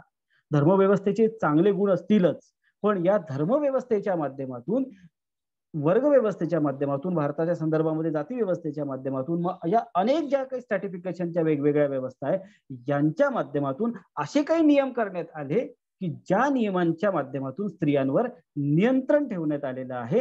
आणि हे नियंत्रण का ठेवलं तर मी तुम्हाला सांगितलं की आपली सत्ता टिकवून ठेवण्यासाठी हे महत्वाचं आहे. आता हा बेसिक फरक आपण लक्षात घेऊया की बेसिकली पितृसत्तेमध्ये या सगळ्या गोष्टी अशा आपल्याला दिसून येतात. आता जेव्हा ही पितृसत्ता, मग आता पितृसत्ता वाईटच आहे का? म्हणजे आपण त्याला फक्त असंच समजायचं का की अत्यंत वाईट व्यवस्था आहे, असं म्हणता येईल ना, मी त्या अर्थाने म्हणत नाहीये. पण मग जर ती व्यवस्था जर अशा प्रकारे त्या अर्ध्या पॉप्युलेशनचं जर शोषण करत असेल, त्यांच्यावर जर दडपशाही करत असेल, त्यांच्यावर नियंत्रण ठेवत असेल, तर ही व्यवस्था बदलली पाहिजे. मग ही व्यवस्था कशी बदलणार? ही व्यवस्था जर आपल्याला बदलायची असेल, आपल्याला जर आपण सगळे जे म्हणतो की आपल्याला समानता समाजामध्ये प्रस्थापित केली पाहिजे, समानता आणली पाहिजे, ती समानता आपोआप होईल का? आपोआप होणार नाही. जगामध्ये आपोआप काही होत नाही. म्हणजे फक्त भूकंप वगैरे या काही गोष्टी जर आपोआप झाल्या तर सामाजिक परिवर्तन हे आपोआप कधीही होत नसतं. त्याच्यासाठी समाजामधले जे सुज्ञ लोक आहेत त्यांना प्रयत्न करावे लागत असतात. आता हे प्रयत्न कोण करणार? तुम्ही करणार, मी करणार, आपण सगळे करणार. आता म्हणून मग आता प्रयत्न करायचं म्हणजे काय? तर लगेच सकाळी उठलं आणि आपल्याला वाटलं की चला हे चेंज झालं पाहिजे, तसं होत नाही. तर आपल्याला दोन गोष्टी समजावून घेतल्या पाहिजे. एक तर आपल्याला समजावून घेतलं पाहिजे की पितृसत्ता आपल्याला दिसते कुठे. म्हणजे मी सांगतोय पितृसत्ता आहे, पितृसत्ता आहे. काही लोकांना प्रश्न पडला असेल की तुम्ही म्हणता तर खरी, पण पितृसत्ता कुठे दिसते? आम्हाला तर कुठे दिसत नाही, है ना? किंवा आमच्या ती लक्षात येत नाही. आणि म्हणून मग पितृसत्ता कुठे दिसते, त्याचं मॅनिफेस्टेशन ऑफ पॅट्रियार्की आपण म्हणतो, त्याचे मी काही साधे उदाहरणं तुम्हाला सांगतो की पितृसत्ता कुठे दिसते. आणि मग मी जसं म्हटलं की पितृसत्ता काही फक्त स्त्रियांना छळत नाही, ती पुरुषांना सुद्धा छळते. आणि रूढ अर्थाने जे पुरुष या कॅटेगरीमध्ये येत नाही त्यांना सुद्धा छळते. आता कुठे दिसते ही? आपण दोन गोष्टी, एक शब्द तुम्ही पहिले समजावून घ्या. तुम्ही ऐकलेला शब्द आहे की मर्दानगी. मर्दानगी शब्द ऐकलेला ना, मर्द. आणि सिनेमामध्ये डायलॉग असतात, मर्द को दर्द नाही होता है वगैरे वगैरे वगैरे. दर्द वगैरे सगळं होतं, फक्त तो मर्द काय करतो की त्याला असं वाटत असतं की मी मर्द आहे आणि मी माझा हा जो दर्द आहे हा सांगितला नाही पाहिजे, लोक मला हसतील. मी जर रडायला लागलो तर लोक म्हणतात काय मुलींसारखा रडतो, है ना? आणि म्हणून तो काय करतो, पितृसत्ता त्याला अशी घडवते की बेटा तू जो आहे ना, तू पुरुष आहे, तू रडला नाही पाहिजे.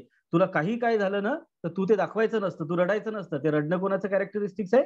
ते मुलींचं आहे वगैरे वगैरे. आणि मग ते सगळं प्रेशर त्या पितृसत्तेचं त्या पुरुषावर सुद्धा असतं. आणि म्हणून पुरुष तसे का वागतात त्याच्या मागचे आपण सायकोलॉजिकल स्टडी करू शकतो की का ते पुरुष असं वागतात. तर त्याच्या मागे ती पितृसत्ता त्यांच्यावर सुद्धा नियंत्रण ठेवत असते, त्या स्त्रियांवर सुद्धा नियंत्रण ठेवत असते. आणि म्हणून मग आपल्याला एक महत्वाची गोष्ट इथे पाहायला पाहिजे की पितृसत्ता कुठे दिसते आपल्याला समाजामध्ये.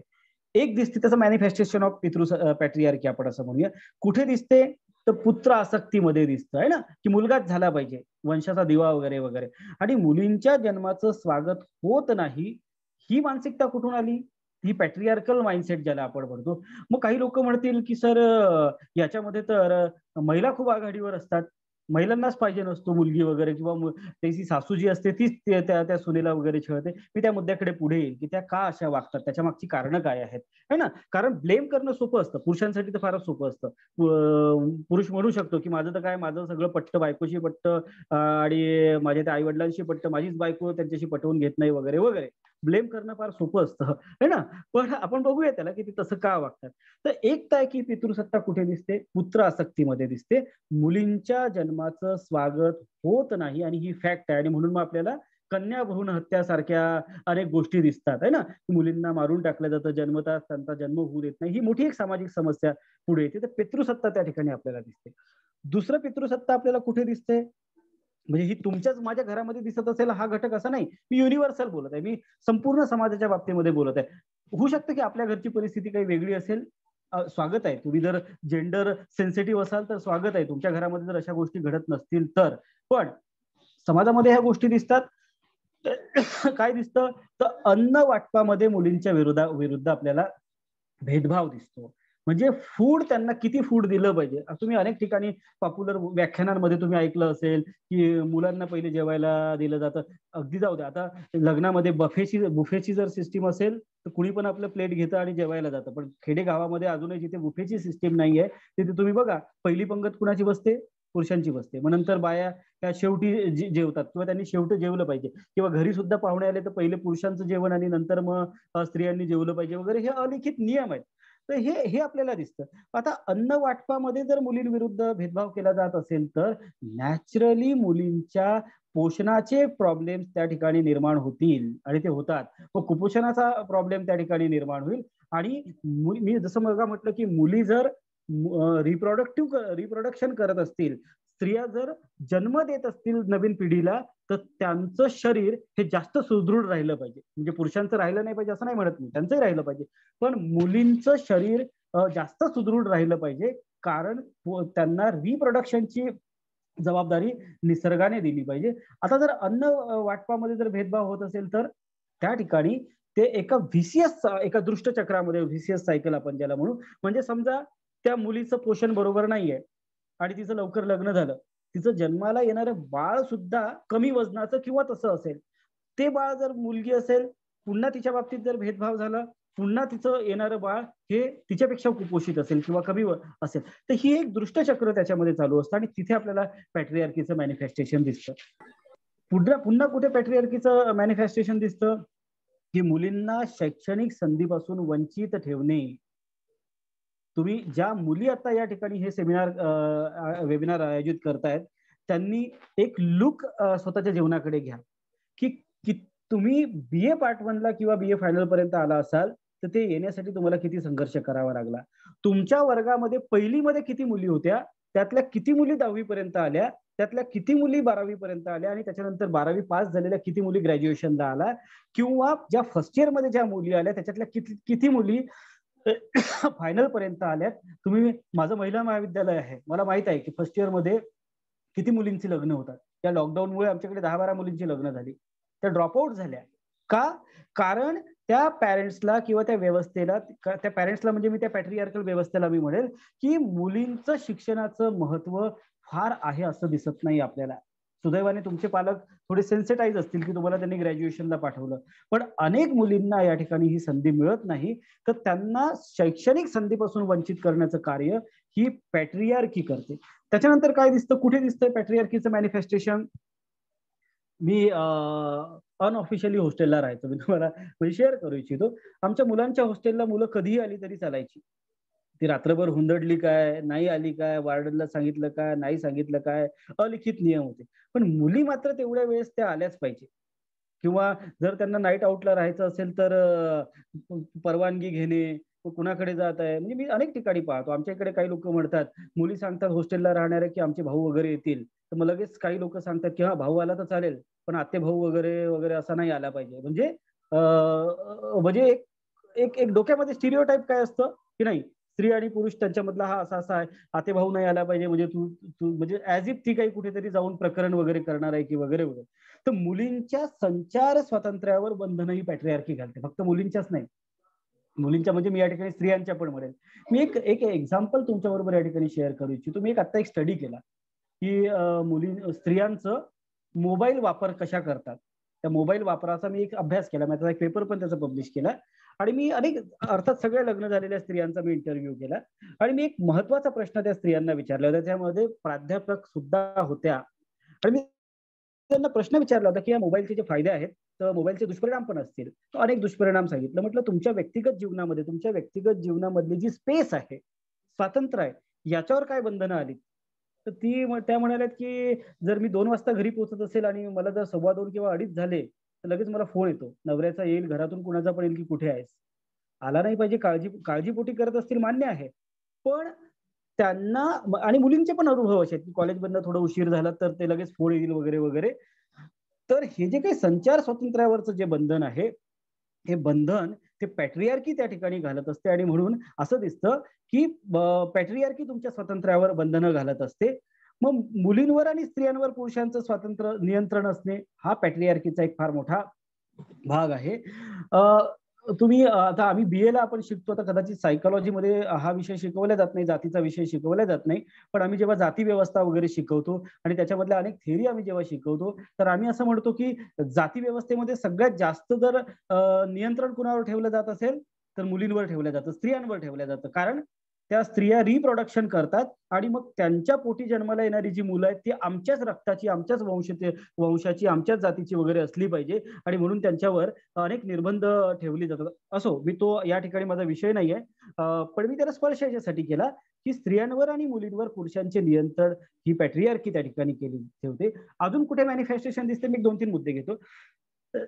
कुठे दिसतं तर कामाच्या ठिकाणी होणारा लैंगिक छळ, ऑर्गनाइज सेक्टर मधला असेल, अनऑर्गनाइज सेक्टर मधला असेल, पण कामाच्या ठिकाणी होणारा लैंगिक छळ हा सुद्धा मुद्दा पॅट्रियार्कल याच्यामधनं येतो.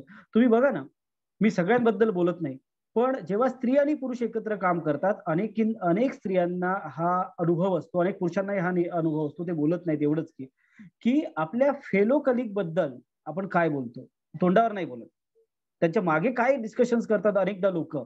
एखाद्या स्त्रीच्या दिसण्याबद्दल, म्हणजे ती छान दिसत असेल तरी सुद्धा तिच्या दिसण्यावरचे कॉमेंट, आणि दिसणं हा काही सौंदर्याचा मापदंड होऊ शकत नाही, पण सौंदर्य म्हणून मी या ठिकाणी जेच मुद्दा घेतो की कामाच्या ठिकाणी होणारा लैंगिक छळ हा सुद्धा म्हणजे त्या स्त्रीला आपली प्रॉपर्टी समजणे हा त्या पॅट्रियार्कीचं एक वैशिष्ट्य आहे आणि म्हणून तो एक महत्वाचा मुद्दा आहे. मग स्त्रियांना संपत्ती व वारसा हक्कांपासून वंचित ठेवणे, आपल्याकडे हिंदू कोड बिल आला आणि पुढे मग त्या स्त्रियांना प्रॉपर्टीमध्ये अधिकार वगैरे आला, म्हणजे कायद्याने आला. पण किती कुटुंब असे आहेत की स्त्रियांना सर्वार्थाने तो हक्क मिळालेला आहे? अनेक स्त्रिया अशा असतात, त्यांना वाटतं की चला भाऊ आहे, त्यांना तो भाग मी जात नाही, तो कल्चरल भाग आहे तो. पण अशा प्रकारे स्त्रियांना संपत्ती व वारसा हक्कांपासून वंचित ठेवणे हे काम जर कोणी करत असेल तर पॅट्रियार्की त्या ठिकाणी करते. ठीक आहे. मग जसं मी मग म्हटलं, अजून एक मुद्दा मी या ठिकाणी ऍड करतो की स्त्रियांच्या शरीरावर आणि लैंगिकतेवर पुरुषांचं नियंत्रण हे अतिशय महत्वाचं आहे. 2 गोष्टी या ठिकाणी पॅट्रियार्कीचं मॅनिफेस्टेशन मध्ये मी सांगू इच्छितो की स्त्रियांच्या शरीरावर व लैंगिकतेवर पुरुषांचं नियंत्रण आणि स्त्रियांच्या जनन क्षमतेवर आणि पुनरुत्पादनावर पुरुषांचं नियंत्रण, हे 2 अतिशय महत्वाचे मुद्दे आहेत की जे पॅट्रियार्की तुमचं जीवन त्या ठिकाणी निर्धारित करत असते. बघा, आपल्याकडे एक पॉप्युलर नोशन आहे, समजा लग्न झालं है ना, लग्न झालं की आपल्याकडे लगेच सांगितलं जातं की आता पुढच्या वर्षी आम्हाला आजी आजोबा बनायचं आहे बरं का. म्हणजे ते सासू सासरे किंवा जे सिनियर लोक असतात ते त्या सांगतात की पुढच्या वर्षी पाळणा हरला पाहिजे, आम्हाला आजी आजोबा बनलं पाहिजे. म्हणजे जसा काही नियम आहे की लग्न आणि लग्नानंतर लगेच बाळ झालं पाहिजे. ठीक आहे, हा सामाजिक नियम आहे. मग काय दिसतं की समजा एखाद्या स्त्री, मग त्या स्त्रीला मुलं कधी व्हावेत, एखादीला जर वाटत असेल की नाही माझं करिअर आहे किंवा माझं वय आता 20च वर्षांमध्ये लग्न झालेलं आहे की 2-3 वर्ष आपण वाट बघू, आपण नंतर मुलाला जन्म देऊ वगैरे, पण हे तिच्या हातामध्ये नाहीये. एक 2-4% स्त्रियांच्या बाबतीत मी बोलत नाही, मी कॉमन बोलत आहे की त्या स्त्रीच्या हातामध्ये हे नाहीये की तिला मुलं कधी व्हावेत, है ना, मुलं किती व्हावेत. आता तर ठीक आहे, सरकारचा कायदा आहे, हम दो हमारे दो वगैरे वगैरे, पण सुरुवातीला किती मुलं तिला व्हावेत. अजूनही अनेक धार्मिक लोक सांगतात, सगळ्या धर्मामधले, की स्त्रियांना 5 मुलं जन्माला घातले पाहिजे, 10 मुलं जन्माला घातले पाहिजे. आपल्याकडे तर आशीर्वादच होता ना, अष्टपुत्र सौभाग्यवती भव. तो काळ ठीक असेल, तो काळ ठीक असेल की संतती नियमनाचे साधनं नव्हती, मुलं मरायची एपिडेमिक मध्ये, त्या काळाबद्दल मी बोलत नाही. पण आजच्या काळामध्ये सुद्धा आपल्याला असं दिसतं की त्या स्त्रियांना किती मुलं व्हावीत, कधी व्हावीत याचा त्यांच्या हातामध्ये नाहीयेत. मुलीच झाली का, मुलीच झाली का, खरं तर मुलगा व्हावा की मुलगी व्हावी हे कोणाच्या जेनेटिक्सवर, कोणाच्या क्रोमोझोमवर ठरतं? पुरुषांच्या याच्यामध्ये, पुरुषांच्या क्रोमोझोमवर ठरतं. की जर आपण ते शिकतो ना एक्स आणि वाय, तर पुरुषाच्या एकंदरीतच हातामध्ये किंवा त्याच्या शरीरावर हे डिपेंड करतं की येणारं बाळ मुलगा असेल की मुलगी असेल. पण आपल्याकडे सरसकट महिलांना दोषी ठरवलं जातं की नाही, मुलगी झाली का तर इथंच काहीतरी दोष असेल. समाज हे मान्य करायलाच तयार नाही की त्याच्यामध्ये त्या पुरुषाचा काहीतरी रोल आहे, 100% रोल त्याचा आहे. कारण पितृसत्तात्मक जी काही व्यवस्था असते ती व्यवस्था त्या ठिकाणी काम करत असते आणि म्हणून आपल्याला असं दिसतं की ती पितृसत्ताक व्यवस्था समजावून घेतली पाहिजे. आता या सगळ्या गोष्टी मी या ठिकाणी जेव्हा मी सांगितल्या की पितृसत्ता आपल्याला समाजामध्ये कुठे कुठे दिसते वगैरे वगैरे, आणि हे का समजावून घ्यायचं, कारण आपण जर आपला विवाह झाल्यानंतर आपल्याला जर आपलं जे काही जीवन आहे ते जर व्यवस्थित घालवायचं असेल, आपल्या जोडीदाराची निवड आपल्याला जर चांगली करायची असेल, किंवा त्याच्यामधला या सगळ्यामधला महत्वाचा भाग काय की आपल्या जोडीदाराने आपण ज्या घरामध्ये जाणार आहे त्या घरामध्ये आपला सन्मान व्हावा, एक स्त्री म्हणून माझा एक सन्मान व्हावा, मला ते समजावून घेतलं पाहिजे. हा महत्वाचा भाग आहे त्या विवाहामधला. म्हणजे जी अंडरस्टँडिंग असते ती फार महत्वाची आहे. आणि म्हणून मुलींनो आणि मुलांनी सुद्धा हा जेंडर आणि पॅट्रियार्की समजावून घेतली पाहिजे. आता पॅट्रियार्कीचे मी मॅनिफेस्टेशन सांगितलं की कुठे कुठे कुठे आपल्याला ही पॅट्रियार्की दिसते. तर ही समजावून घेतल्याने काय होईल की आपल्याला कळेल की आपल्याबद्दल भेदभाव कुठे होतो.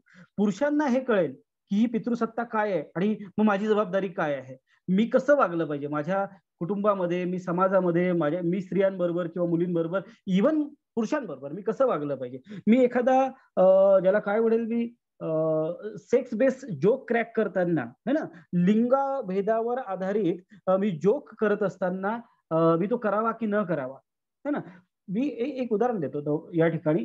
तुम्ही सगळ्या भाषेमधल्या शिव्या बघा, सगळ्या भाषेमधल्या शिव्या, मराठीमधल्या असतील कुठल्याही भाषेमधल्या असतील, या सगळ्या भाषेमधल्या शिव्या जर तुम्ही आपण या ठिकाणी उच्चारणार नाही पण तुम्हाला माहित आहेत त्या शिव्या, या शिव्या जर तुम्ही त्याचं अनालिसिस केलं तर तुम्हाला दिसेल की या सगळ्या भाषेमधल्या सगळ्या शिव्या या स्त्रियांच्या प्रायव्हेट पार्टच्या बद्दल उल्लेखून म्हटलेल्या आहेत. तुम्ही लक्षात घ्या की या सगळ्या शिव्यांमध्ये त्या स्त्रियांचं चरित्र हनन केलं गेलेलं आहे.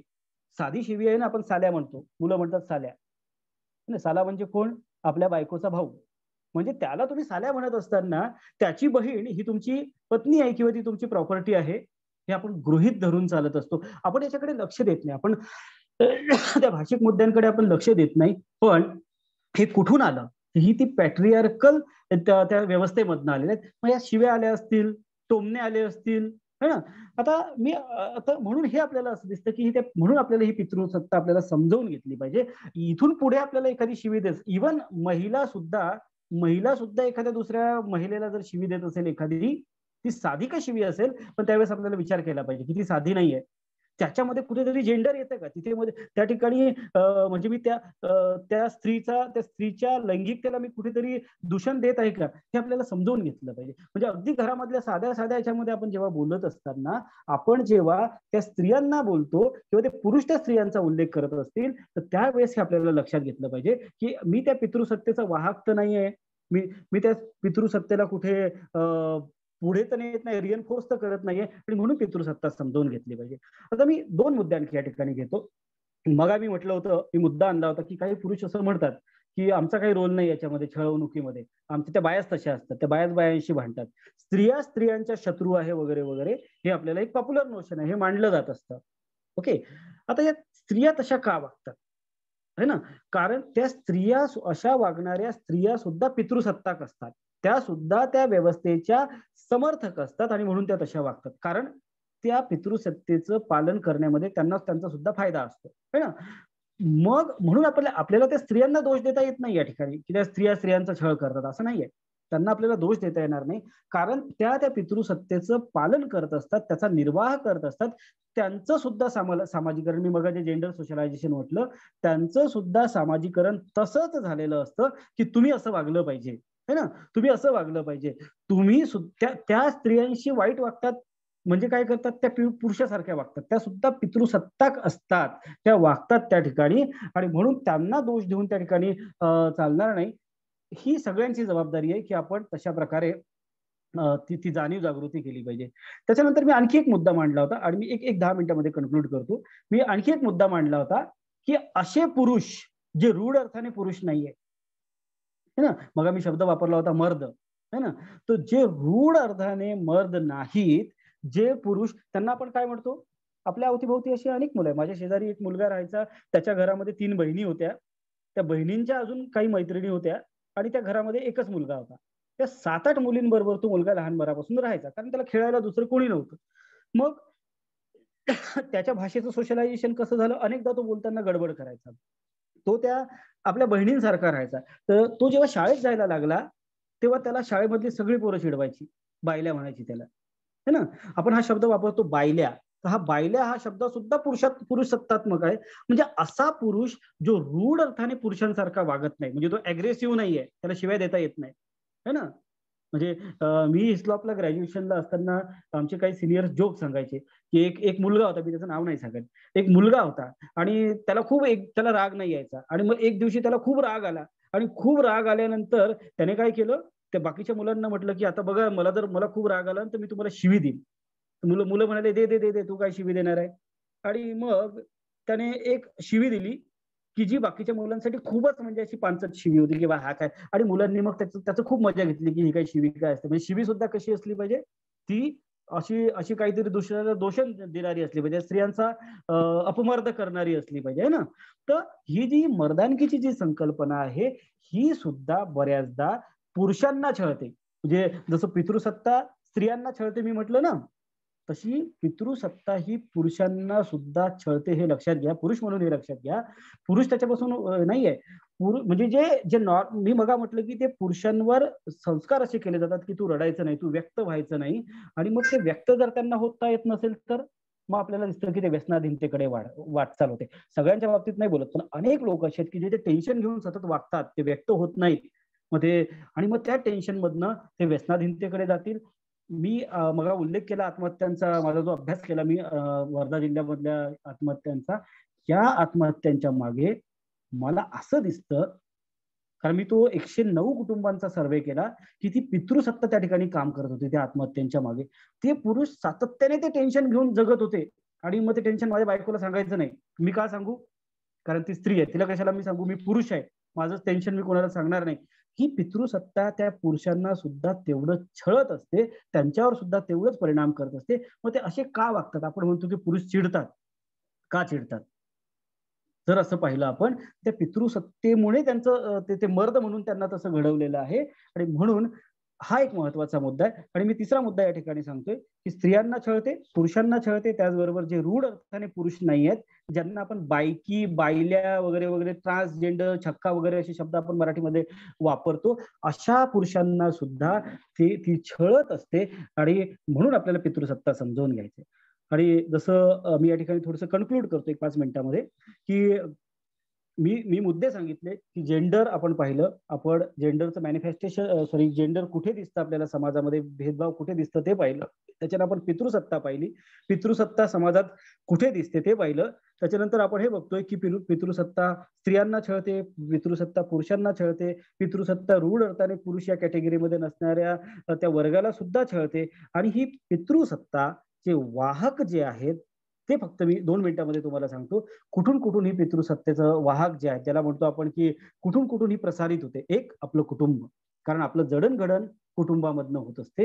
आपल्याला स्त्री म्हणून किंवा पुरुष म्हणून आपलं कुटुंब जडणघडण करत असते. आणि म्हणून प्री मॅरिटल काउन्सिलिंगच्या वर्कशॉपमध्ये तुम्ही तुमचं लग्न जेव्हा होईल, तुम्ही जेव्हा आई वडील व्हाल, प्रामुख्याने ही जबाबदारी तुमच्यावर आहे की आपल्या मुलांना आपण कसं घडवायचं, पितृसत्ताच घडवायचं की एक जस्ट एक एक न्यायाच्या दृष्टिकोनातून घडवायचं. दुसरी गोष्ट आहे, कुठे आपल्याला याचं वाहक कोण आहे, धर्म. प्रत्येक धर्मामध्ये काही नीतिमूल्य असतात, आणि त्या धर्मामध्ये स्त्री आणि पुरुषांची कर्तव्य ही निर्धारित केलेली असते. काळानुसार ती बदलली पाहिजे. ती जर बदलत नसतील तर तुम्हाला त्याला क्वेश्चन केला पाहिजे की व्हाय दिस, मीच का. म्हणजे पुरुषांनी पण क्वेश्चन केला पाहिजे त्याला की हे असं का, हे बदललं पाहिजे. स्त्रियांवरच ती बंधनं का, पुरुषांवरच ती बंधनं का. पुरुषांना पण अनेक बंधनं धर्मशास्त्राने दिलेली आहेत की तुम्ही असं नका करू, तुम्ही तसं नका करू. आपल्याला या बदलत्या काळामध्ये त्याला क्वेश्चन करता आलं पाहिजे. तिसरी महत्वाची गोष्ट कुठून आपल्याला या ठिकाणी दिसतं, कायदे आपली न्याय व्यवस्था जी आहे ती पुरुषांनी बनवलेली आहे बहुधा. सगळी जर मग ती सामाजिक कायदे असतील, ती धार्मिक कायदे असतील, किंवा जी काही आपण ज्याला लेजिस्लेशन्स म्हणतो, ही सगळी पुरुषांकडनं बनलेली आहे. मग विवाहाचा कायदा असेल, वारशाचा कायदा असेल, सगळे कायदे. आता तुम्ही म्हणाल की डोमेस्टिक व्हायलन्स ऍक्ट हा जो 2005चा, हा तर पुरुषांना छळतो, पण तो सुद्धा पुरुषांनी बनवलेला आहे. त्याच्यामध्ये सुद्धा जर आपण बारकाईने पाहिलं तर खूप कोर्टामध्ये किती चक्रा माराव्या लागतात, किती दिवस न्याय मिळवण्यासाठी आपल्याला झगडावं लागतं, आहे ना. तर आणि चंद्रमोहन सर या ठिकाणी आहे आणि म्हणून मी मुद्दा या ठिकाणी उपस्थित करतो की माध्यम ही पितृसत्तेचं वाहक कोण आहे आजच्या काळामध्ये, तर माध्यम आहे. प्रत्येकाच्या हातामध्ये मोबाईल आहे. मी सुद्धा मोबाईलवरून हे तुमचं व्याख्यान देतोय. पितृसत्तेचं वाहक आजच्या काळामध्ये तुम्हाला दिसतं माध्यम, की स्त्रीची एक साचेबद्ध प्रतिभा दाखवण्याचं काम कोण करतंय मीडियाच्या काळामध्ये. तर मीडियाची जबाबदारी फार महत्वाची, की त्याला स्त्रीचं एक साचेबद्ध, त्याला काय म्हणू आपण, स्टिरियोटाईप, स्त्रिया अशाच असतात, हे कोण दाखवण्याचं काम करतं, ते मीडिया. आणि तुम्ही सगळं लिटरेचर बघाल, तुम्ही सिनेमा बघाल, तुम्ही कादंबऱ्या बघाल, म्हणजे इव्हन स्त्री प्रधान सुद्धा आपण म्हणतो की स्त्री प्रधान सिनेमा आहे. स्त्री प्रधान सिनेमा आहे म्हणजे काय, प्रश्न पडतो मला कधी कधी की स्त्री प्रधान आहे म्हणजे काय. स्त्री त्याच्यामध्ये नायिका आहे, पुरुष त्याच्यामध्ये नायक नाही आहे, पुरुष दुय्यम आहे. पुरुष दुय्यम नसतो. तुम्ही जर बघितलं त्या सिनेमाचं जर आकलन केलं आपल्याला, तर आपल्याला असे दिसेल की ती स्त्री प्रधान असणारी नायिका सुद्धा पुरुषासारखं वागते, मारामारी करते, हे करते ते करते. पण ती स्त्री प्रधान पिक्चर आहे म्हणजे काय. मर्दानी नावाचा पिक्चर मी काल परवा अमेझॉनवर पाहत होतो. काय तर ती काय करते, मर्दानी नावामध्येच आहे मर्दानी, मर्दासारखी, म्हणजे तिथे सुद्धा स्टिरियोटाईप आहे. तर हे स्टिरियोटाईप आपल्याला त्या ठिकाणी समजवून घेतले पाहिजे. आणि आपल्या सिनेमाची अनेक गाणी आहेत, पर्टिक्युलरली मुलांसाठी बघतो मी, मुलींसाठी सुद्धा. आपण गाण्यावर डीजेवर डान्स करतो ना, आपण गॅदरिंग मध्ये पण करतो, सगळीकडे करतो. त्या गाण्याचे बोल कधी आपण ऐकत नाही, कसे ते पितृसत्ताक आहे ना. आम्ही कॉलेजमध्ये असताना फार फेमस पिक्चर होता शाहरुख खानचा, डर नावाचा. त्या डर नावाच्या पिक्चर मध्ये एक गाणं होतं की जादू तेरी जादू तेरी नजर, खुशबू तेरा बदन, है ना. म्हणजे मुलीचं वर्णन करतोय तो, की तिचं शरीर कसं आहे, सुगंधित आहे. म्हणजे मुलीचं शरीर कसं असलं पाहिजे, सुगंधितच असलं पाहिजे, है ना, सौंदर्याचे मापदंड. आणि तो म्हणतो पुढे की तू हा कर या ना कर, तू हे मेरी किरण. म्हणजे तुझ्या मताला मी किंमत देऊ इच्छित नाही, पॅट्रियार्कल नोशन आहे, की तुला ते मान्य असेल की नाही असेल मला माहित नाही, पण मला वाटतं ना तू माझी व्हावी, आणि मग मी त्याच्यासाठी कुठल्याही थराला जाईल. तर असे अनेक आपले सिनेमे असतात, अनेक आपल्या अवतीभोवती आपण ज्याला डान्स करतो ज्याच्यावर, ते सुद्धा आपल्याला समजून घेतले पाहिजे. मग आपल्याला अधिक डिटेल ही पॅट्रियार्की कुठे कुठे काम करते हे आपल्याला दिसेल. आणि मी या ठिकाणी शेवटी एवढंच सांगू इच्छितो की त्या पॅट्रियार्कीचं मॅनिफेस्टेशन आपल्याला हिंसेमध्ये दिसतं, पितृसत्तेचं मॅनिफेस्टेशन आपल्याला शेवटी हिंसेमध्ये दिसतं. जी काही समाजामध्ये हिंसा होते, जी काही लिंगभेदावर आधारित हिंसा असते, ही हिंसा मुळात त्या पितृसत्तेमुळे होत असते. त्या पुरुषांना वाटतं की नाही, हे नॉर्मलाइज केलं जातं, म्हणजे नवऱ्याने बायकोला मारणं हे नॉर्मलाइज आहे आपल्या समाजामध्ये. हा, मारतच असतो, तो नवरा आहे, त्याने मारलं तर काय आहे ना. आणि स्त्रिया तक्रार करत नाही. का तक्रार करत नाही, कारण त्यांच्यावर सामाजिक बंधनं असतात की नाही तो पुरुष आहे, त्याने मारलं, तो मारतच असतो, त्याचं प्रेम आहे तुझ्यावर. तर मला सगळ्या मुलींना वाटतं की नवऱ्याने जर असं मारहाणीमधनं प्रेम दाखवलं तर तुम्ही पण दाखवायचं की आमचं तुझ्यापेक्षा जास्त प्रेम आहे ना. पण असं मुली करत नाही, जोकचा भाग सोडा. पण मुळात ती हिंसा होऊ नये म्हणून आपल्याला पितृसत्ता समजून घेणं आवश्यक आहे. मुळात त्या या सगळ्या हिंसाचाराला आपल्याला पायाबंद जर घालायचं असेल तर आपल्याला जेंडर सगळं समजवून घेतलं पाहिजे. आणि एक गोष्ट आणखी समजवून घेतली पाहिजे टू एंड विथ, की हे ज्ञान निर्मितीचं जे पॉलिटिक्स आहे ना, हे आपल्याला समजवून घेतलं पाहिजे की समाज कुठल्या ज्ञानाला तयार करतो आणि आपण कुठल्या ज्ञानाच्या बाजूने असलं पाहिजे. आपण शोषणाची व्यवस्था निर्माण करणाऱ्या ज्ञानाच्या बाजूने असलं पाहिजे की मुक्ती देणाऱ्या ज्ञानाच्या बाजूने आपण असलं पाहिजे. हे जर आपल्याला समजलं तर मला वाटतं तुमचं जीवन तुम्ही एक चांगला समाज घडवू इच्छित शकता. आणि तुमचं पुढचं जे वैवाहिक जीवन आहे, ज्याच्यासाठी कॉलेजने हे प्री मॅरिटल काउन्सिलिंगचं सुरू केलेलं आहे सेंटर तुमच्यासाठी, याचा तुम्ही लाभ घ्यावा. तुमचे कुठला का प्रॉब्लेम असेल, तुम्ही तुमच्या शिक्षकांशी, तुमच्या काउन्सिलरशी तुम्ही बोलावं. बऱ्याचदा मुली बोलत नाहीत आणि हा मुलींचा खूप मोठा अवगुण आहे. तुम्ही बोलायला सुरुवात करा, व्यक्त व्हायला सुरुवात करा. ज्याच्याशी तुम्हाला बोलायचं असेल ना, तुम्हाला वाटत असेल आईशी बोलावं, वडिलांशी बोलावं, आपल्या टीचरशी बोलावं, इव्हन तुम्ही मेल टीचरशी पण बोलू शकता. कधी जर तुम्हाला कम्फर्टेबल वाटत नसेल मॅडमशी बोलायचं, तुम्हाला ज्या सरांशी बोलावं असं वाटत असेल त्यांच्याशी बोला. आम्ही आमच्या कॉलेजमध्ये अशा प्रकारचं काउन्सिलिंग सेंटर चालवतो आणि सगळ्या मुली माझ्याशी येऊन बोलतात. माझा मोबाईल ते ऍज अ हेल्पलाईन वापरतात. कधी काही प्रॉब्लेम असला तर सांगतात. खूप छोटे छोटे प्रॉब्लेम असतात, ते प्रॉब्लेम जर तुम्ही दाबून ठेवले तर त्याचा त्रास तुम्हाला होत असतो. ते प्रॉब्लेम तुम्ही बोला, व्यक्त व्हा. आणि या सगळ्या ऍक्टिव्हिटी मधनं आय होप तुम्हाला ते बळ मिळावं अशी मी या ठिकाणी अपेक्षा करतो. आणि एसबीसीटी कॉलेजच्या सगळ्या टीमचं, प्राचार्यांचं मी या ठिकाणी आभार मानतो की त्यांनी मला हा विषय शेअर करण्यासाठी या ठिकाणी संधी दिली. Thank you very much sir. Thank you sir. Thank you sir. तुम्ही जेंडर कन्सेप्ट ही जी क्लिअर केलेली आहे, म्हणजे विद्यार्थ्यांना जेंडर कन्सेप्ट अगदी सफलपणे समजलेली आहे. पितृसत्ता काय आहे आणि विषमता काय आहे या गोष्टीबद्दल सुद्धा त्यांना डिटेल नॉलेज मिळालेलं आहे. लिंगभाव आणि पितृसत्ता हा जो विषय आपण अगदी सुंदर वैचारिक आणि मार्मिक पद्धतीने मांडला, विद्यार्थ्यांना नक्कीच त्याचा फायदा होईल.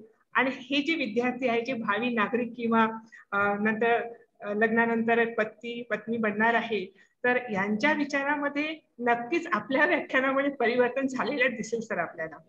धन्यवाद सर. आता आपण क्वेश्चन आन्सर सेशन घेऊ शकतो सर. तर कोणाला प्रश्न विचारायचे असतील तर त्यांनी प्रश्न असतील तर तुम्ही अवश्य विचारू शकता. तर मलाच प्रश्न विचारू का? हा बिलकुल मॅडम. सर, आपण सामाजिक बदल घडून आणावा असं म्हणतो आपण. ओके. सामाजिक मानसिकता बदलली पाहिजे असं आपण म्हणतो. ओके. तर असं वाटतं का सर की परत महात्मा फुले, सावित्रीबाई फुले यांचा जन्म व्हावा? नाही, मला असं वाटत नाही मॅडम. कारण माझं व्यक्तिगत मत असं आहे की असा कुणाचा तरी जन्म व्हावा, कुणीतरी यावं आणि आम्हाला मार्गदर्शन करावं, असं जर म्हटलं तर आपण परिवर्तन घडवून आणू शकत नाही. आपण त्या परिवर्तनाचे वाहक बनू शकतो का, हे महत्वाचं आहे. महात्मा फुलेंनी सांगितलं, ताराबाई शिंदेंनी पितृसत्तेची खूप चांगली चिकित्सा केलेली आहे. ते पुस्तक सगळ्यांनी वाचावं, पितृसत्ता म्हणजे काय, सॉरी, स्त्री पुरुष तुलना. मला असं वाटतं की त्यांनी त्यांचं काम केलेलं आहे. आता जबाबदारी आपली आहे. मी माझ्या जेंडरवरच्या वर्कशॉपमध्ये बऱ्याचदा बोलताना असं म्हणतो की किचन डेमोक्रेसी आली पाहिजे. कारण स्त्रिया ह्या किचनमध्ये अधिकाधिक वेळ त्या घालवत असतात, त्यांचा खूप मोठा वेळ त्याच्यामध्ये जातो. तर किचन डेमोक्रेसी आली पाहिजे, म्हणजे या स्त्रियांना थोडंसं वेळ मिळेल. मग फक्त बोलून चालणार नाही. म्हणजे मी अगदी तुमच्याशी सगळ्यांशी शेअर करू इच्छितो की मी किचन डेमोक्रेसी जेव्हा बोलतो तेव्हा माझ्या घरामध्ये आम्ही प्रयत्न करतो की किचन डेमोक्रेसी कशी येईल. मी दावा नाही करत की मी 100% घरामधलं मदत करत असेल, पण मला जेवढं शक्य झालं तेवढं मी नक्की करतो. म्हणजे सुरुवात आपल्यापासून ती जर केली आपण, आणि परिवर्तन एका दिवसामध्ये कधीच घडत नाही. त्याला इट्स अ प्रोसेस, ती हळूहळू होत राहील. आज तुम्ही एक लेक्चर घेतलं, काहींना समजलं, याच्यातून 4 लोक जरी तयार झाले, त्यांनी जरी तसं वागलं तरी होईल. आणि महापुरुषांनी त्यांचं काम केलेलं आहे, त्यांचा वारसा आपल्याला पुढे मात्र नेता येईल. आणि सर, लिंगभेद, लिंग विषमता नष्ट झाली पाहिजे प्रत्येक स्त्रियांना वाटतं, पण जेव्हा घरामध्ये ही वेळ येते तर त्यांनाच पुरुष काम म्हणजे करतात. पुरुष म्हणजे स्वतःच्या म्हणजे मिस्टर जेव्हा काम करतात तर त्यांनाच पटत नाही की लोक काय म्हणते. तर यावर तुम्ही स्त्रियांना काय सजेशन देऊ शकता? हा, मी मग तेच म्हटलं की स्त्रिया तशा का वागतात, कारण त्या सुद्धा पितृसत्तेचं वहन करत असतात. त्या सुद्धा त्या पितृसत्तेला फॉलो करत असतात. त्यांचं सामाजिकरण तसं झालेलं आहे. त्यांच्या आई वडिलांनी त्यांना असं शिकवलेलं की नाही बेटा, हे तुझंच काम आहे. तर त्यांनी तो बदल करायला पाहिजे की ठीक आहे, जर माझा नवरा मला जर मदत करत असेल किंवा एखादं काम जर शेअरिंग जर तो करत असेल तर त्याला वाईट काही नाही त्याच्यामध्ये. अशा अनेक स्त्रिया आहेत. अनेक स्त्रियांना असं वाटतं की नाही, माझा नवरा जर काही मला मदत करत असेल तर माझ्या दुसऱ्या मैत्रिणी हसतील का, लोक काय म्हणतील. थोडंसं आपण हे लोक काय म्हणतील ना, याच्यावर आपलं पूर्ण आयुष्य बऱ्याचदा आपण जगत असतो की हा काय म्हणेल, तो काय म्हणेल. पण आपण जर एखादी चांगली गोष्ट करत असाल तर ठीक आहे, म्हणू द्या लोकांना. आपण जर वाईट काही गोष्ट करत असेल तर मग नक्की आपण विचार करायला पाहिजे. पण जर माझा जोडीदार जर मला मदत करत असेल तर त्याच्यामध्ये वाईट काही नाहीये, आपण त्याचं स्वागत करायला पाहिजे. Any question? कोणाला काही प्रश्न विचारायचे असतील तर ते विचारू शकतो. मी तुम्हाला एक या मुलांना एक उदाहरण सांगतो. माझ्या कॉलेजमध्ये एक मुलगी होती सुषमा नावाची. ती अशी फार बोलकी होती अशी, आणि जेव्हा ती फर्स्ट इयरला होती, मी वर्कशॉप घेतलं आणि मग तिने मला प्रश्न विचारला, सर माझी आई म्हणते म्हणे, म्हणजे बघा पुन्हा तुमचा तो रेफरन्स येईल की आई काय म्हणते. माझी आई असं म्हणते म्हणे, तिचं लग्न झाल्यावर ना ही दुसऱ्याच दिवशी घरी येऊन पडेल म्हणून. म्हणजे काय, तिचं त्या सासरी काही पटणार नाही, नवऱ्याची काही पटणार नाही. म्हटलं अशी का म्हणते तुझी आई? माझ्या याच्यासाठी म्हणते म्हणे की मी प्रश्न विचारते, असं का, तसं का, हेच का, तेच का. आणि माझ्या आईला असं वाटतं म्हणे की आपल्या पोरीने काही प्रश्न विचारू नये, कारण तिकडे गेल्यावर कसं होईल.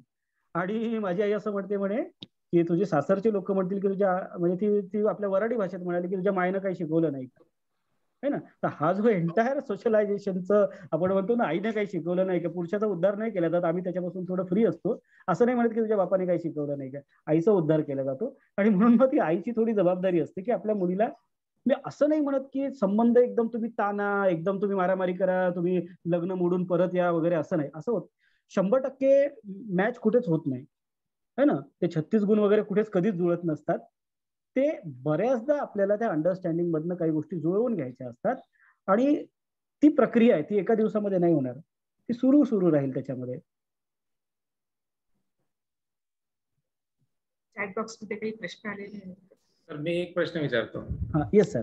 हा या आमच्या ऑर्गनायझर्सनी एक फीडबॅक फॉर्म बनवलेला आहे आणि त्याच्यात एक त्यांनी असा प्रश्न विचारलेला आहे की तुम्हाला कुठली सत्ता पद्धती आवडेल किंवा कुठली आली पाहिजे, आणि त्याच्यात दोनच ऑप्शन दिलेले आहेत की एक आहे मातृसत्ताक आणि एक आहे पितृसत्ताक. तर मला तुमचं आन्सर जाणून घ्यायचं आहे आणि त्याचं कारण सुद्धा. मला तर वाटतं खरं तर तिसरा ऑप्शन तुम्ही द्यायला पाहिजे होता. त्यांनी दिला नाहीये म्हणून मी तुम्हाला विचारत आहे. राईट, ते दिलं नाही. तर मी बघा सर, मी मग पण म्हटलं की आपली जडणघडण तशी झालेली असते. आपण म्हणून मी म्हणतो की स्त्रिया तशा का वागतात, कारण त्या सुद्धा पितृसत्तेचं प्रत्यक्ष अप्रत्यक्ष वहन करत असतात. का डोक्यात आलं नाही की असं काहीतरी आपण समतामूलक म्हणजे कुटुंब व्यवस्था मला अभिप्रेत आहे. पण मला वाटतं असं या आता वर्कशॉप नंतर ते येईल कदाचित है ना. म्हणजे आपण म्हणजे फार चांगला मुद्दा खरं तर तुम्ही उपस्थित केला की पितृसत्ताक की मातृसत्ताक. तिसरा ऑप्शन आपण देऊ शकतो की समतामूलक समाज व्यवस्था सुद्धा किंवा व्यवस्था आपल्याला अभिप्रेत आहे का. आणि मी नक्की सांगतो तुम्हाला की सगळ्यांची उत्तरं समतामूलक येतील, पण ती एक सुरुवात होईल तिथनं. Right, thank you sir. पण आता प्रॉब्लेम असा आहे की त्यांनी दोनच ऑप्शन दिले. मी पण तोच प्रश्न विचारणार होती. फीडबॅक फॉर्म भरता आणि तो कंपल्सरी मध्ये आहे, त्याच्याशिवाय आता सबमिट होणार नाही फॉर्म. मॅडम करेक्शन करून दुसरा फॉर्म पाठवा. ओके, हा एक त्याच्यामध्ये मार्ग आहे. हो, प्रश्नच नाही. ओके. किंवा पितृसत्ताकला सुधरवा. त्याच्यासाठी आहे मॅडम, त्याच्यासाठी आहे सर हे की ते सुधारलं पाहिजे. Right, thank you. आता आपण कोणाला काही विचारायचं असेल तर चॅट बॉक्स मध्ये काही क्वेश्चन आले सर? चॅट बॉक्स मध्ये मला दिसत नाही. नाही क्वेश्चन्स नाही आहेत, प्रेजेस आहेत. खूप छान, चांगला असं आहे ऍक्च्युअली सर. आता मुझे Hina wants to ask. Yes sir. MA second first year से मैं हूँ. तो मैडम आपका आवाज नहीं आ रहा है. ये कहना मतलब आपसे. मैडम आपका आवाज नहीं आ रहा है ठीक से, सुन नहीं पा रहा हूँ आपको. हेलो सर, अभी आ रहा है सर? हाँ अभी आ रहा है. हाँ सर, तो ये एक्चुअली मुझे ये बहुत ही अच्छा मौका मिला है आज मेरी बात ये शेयर करने का. तो मुझे ये कहना है सर कि जो आपने जितनी भी सारी आज चीज़ें कही है, तो हर व्यक्ति ने मेरे हिसाब से ये चीज़ों को एक्सपीरियंस किया है और ये सामने आई है, उस चीज़ से फेस टू फेस हुआ है. तो आज भी सर ये मुद्दे इतने बहुत ज़्यादा गंभीर हो जाते हैं सर. अब कभी भी यानी किसी यानी लड़की हुई है या लड़का हुआ है उसके ऊपर, या यानी रिलेशंस के ऊपर बहुत ज़्यादा प्रॉब्लमेटिक जो है वो मामला हो जाता है. और सर इसकी वजह से सर हमारे आज कोर्ट्स जो है वो, हमारे न्यायालय जो भरे पड़े हुए हैं इन्हीं छोटी छोटी चीज़ों की वजह से. तो आई थिंक मुझे लगता है कि इन चीज़ों को कहीं ना कहीं खत्म तो नहीं किया जा सकता, लेकिन रोका जरूर जा सकता है अगर हम ये जो सिलसिला होता है ना सर, ये सारा पितृसत्ता का ये सब स्टार्ट कहाँ से होता है. तो मुझे लगता है कि जब कोई लड़की की शादी की बातचीत स्टार्ट होती है और वो जो प्रोसेस होता है शादी का, वहां से अगर हमने स्टार्ट किए तो आई थिंक कि इसमें कुछ बदलाव आ सकते हैं.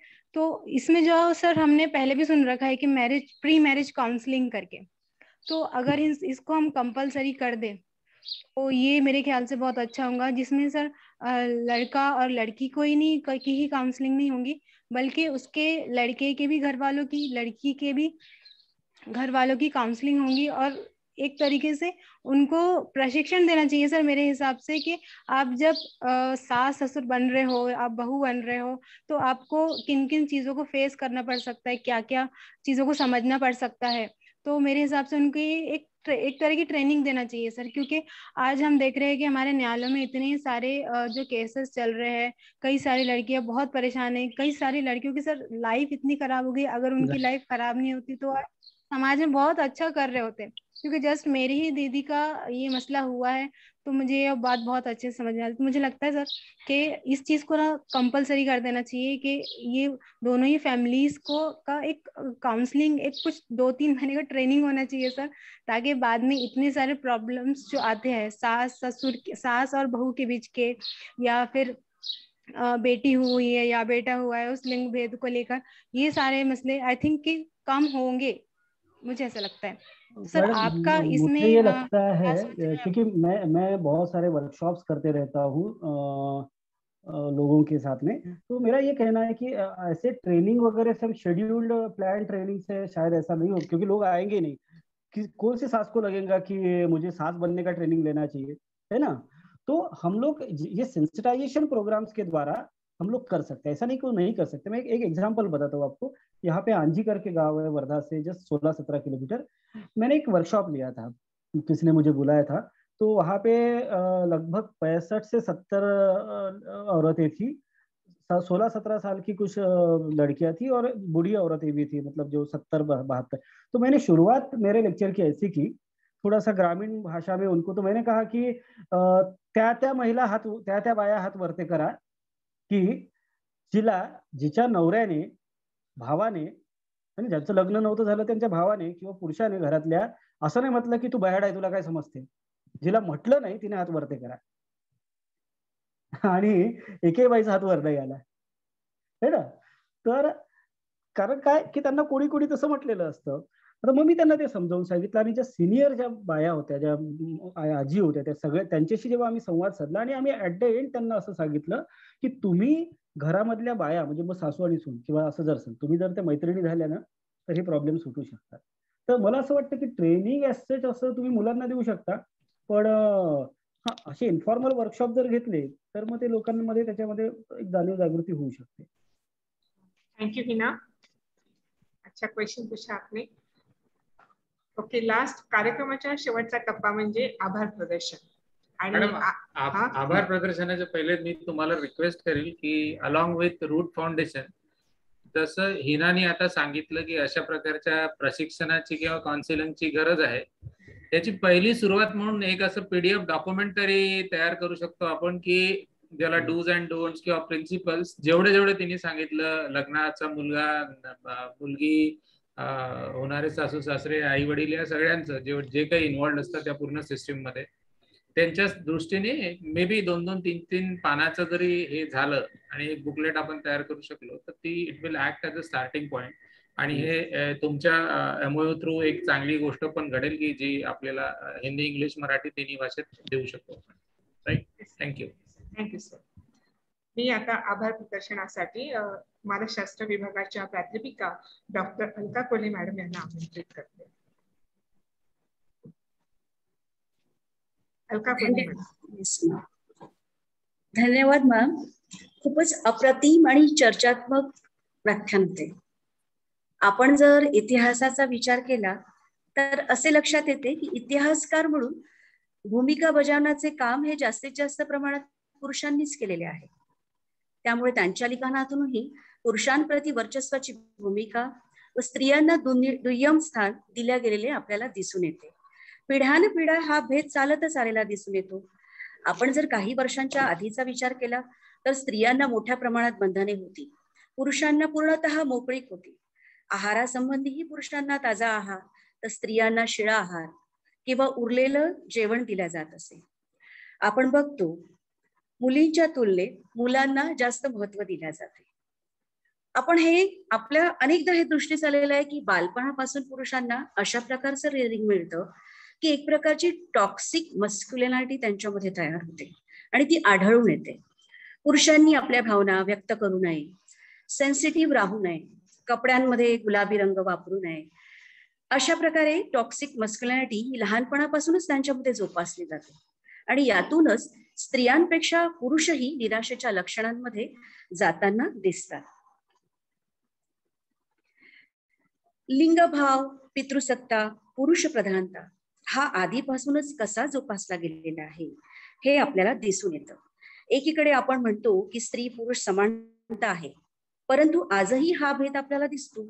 स्त्रिया कुठल्याही क्षेत्रात आजही मागे नाही, तर पुरुषांपेक्षाही त्यांनी उत्तुंग कामगिरी अशी दाखवलेली आहे आणि आजही त्या प्रगती करत आहे अगदी पुरुषांच्या समानतेच्या दृष्टीने. जर संसार रथाची वेल किंवा संसार रथाची जी दोन्ही चाके आहे ती जर समांतर चालली तर आपले भावी आयुष्य सौख्यपूर्ण नक्कीच जाईल आणि सौख्यपूर्णरित्या आपल्याला निर्वाह करता येईल. आज आपल्याला येथे प्रमुख अतिथी म्हणून लाभलेले डॉक्टर धनंजय सोनटक्के सर यांनी आपल्या व्याख्यानातून परिपूर्ण अशी माहिती दिली आहे आणि त्याबद्दल त्यांचे मी मनपूर्वक आभार मानते. यानंतर नागपूर शिक्षण मंडळाचे श्री बिंझानी नगर महाविद्यालयाचे अध्यक्ष आदरणीय गांधी सर, आदरणीय राठी सर यांचे मी मनपूर्वक आभार व्यक्त करते. तसेच श्री बिंझानी नगर महाविद्यालयाचे प्राचार्य आज आपल्याला या कार्यक्रमाला अध्यक्ष म्हणून लाभलेले आहेत आणि माननीय सरांचेही मी अतिशय मनपूर्वकरित्या आभार मानते. तसेच उपप्राचार्य माननीय श्री संदीप तुंदुरवार सर यांचेही मी मनपूर्वक आभार मानते. तसेच रूट्स फाउंडेशन ऑफ बिहेवियर सायन्सेसचे अध्यक्ष श्री चंद्रमोहन पापुल्ला सर यांचेही मी मनपूर्वक आभार मानते की त्यांना त्यांच्या व्यस्ततेतून आम्हाला वेळ दिला आणि आजच्या प्रोग्रामला ते उपस्थित राहिले. रूट्सच्या सर्व पदाधिकारी आणि सदस्यांचेही मी मनपूर्वक आभार मानते. याचबरोबर डॉक्टर प्रांजली काने मॅम, नरेंद्र रघाटाटे सर यांनी केलेल्या अमूल्य सहकार्याबद्दल मी त्यांना धन्यवाद देते. मानसशास्त्र आणि समाजशास्त्र विभागाच्या या संयुक्तिक सहभागात एक अमूल्य सहकार्य देणाऱ्या doctor Poonam Khedkar madam, doctor Vaishali Panekar madam आणि डॉक्टर संगीता सोमवंशी मॅम यांचेही मी मनपूर्वक आभार मानते. सोबतच झूमच्या माध्यमातून जोडल्या गेलेल्या सर्व मान्यवर उपस्थितांचे, प्राध्यापक वृंद, शिक्षकेतर कर्मचारी आणि विद्यार्थी या सर्वांचे आभार व्यक्त करून आजच्या या कार्यक्रमाला मी पूर्णविराम देते. नमस्कार.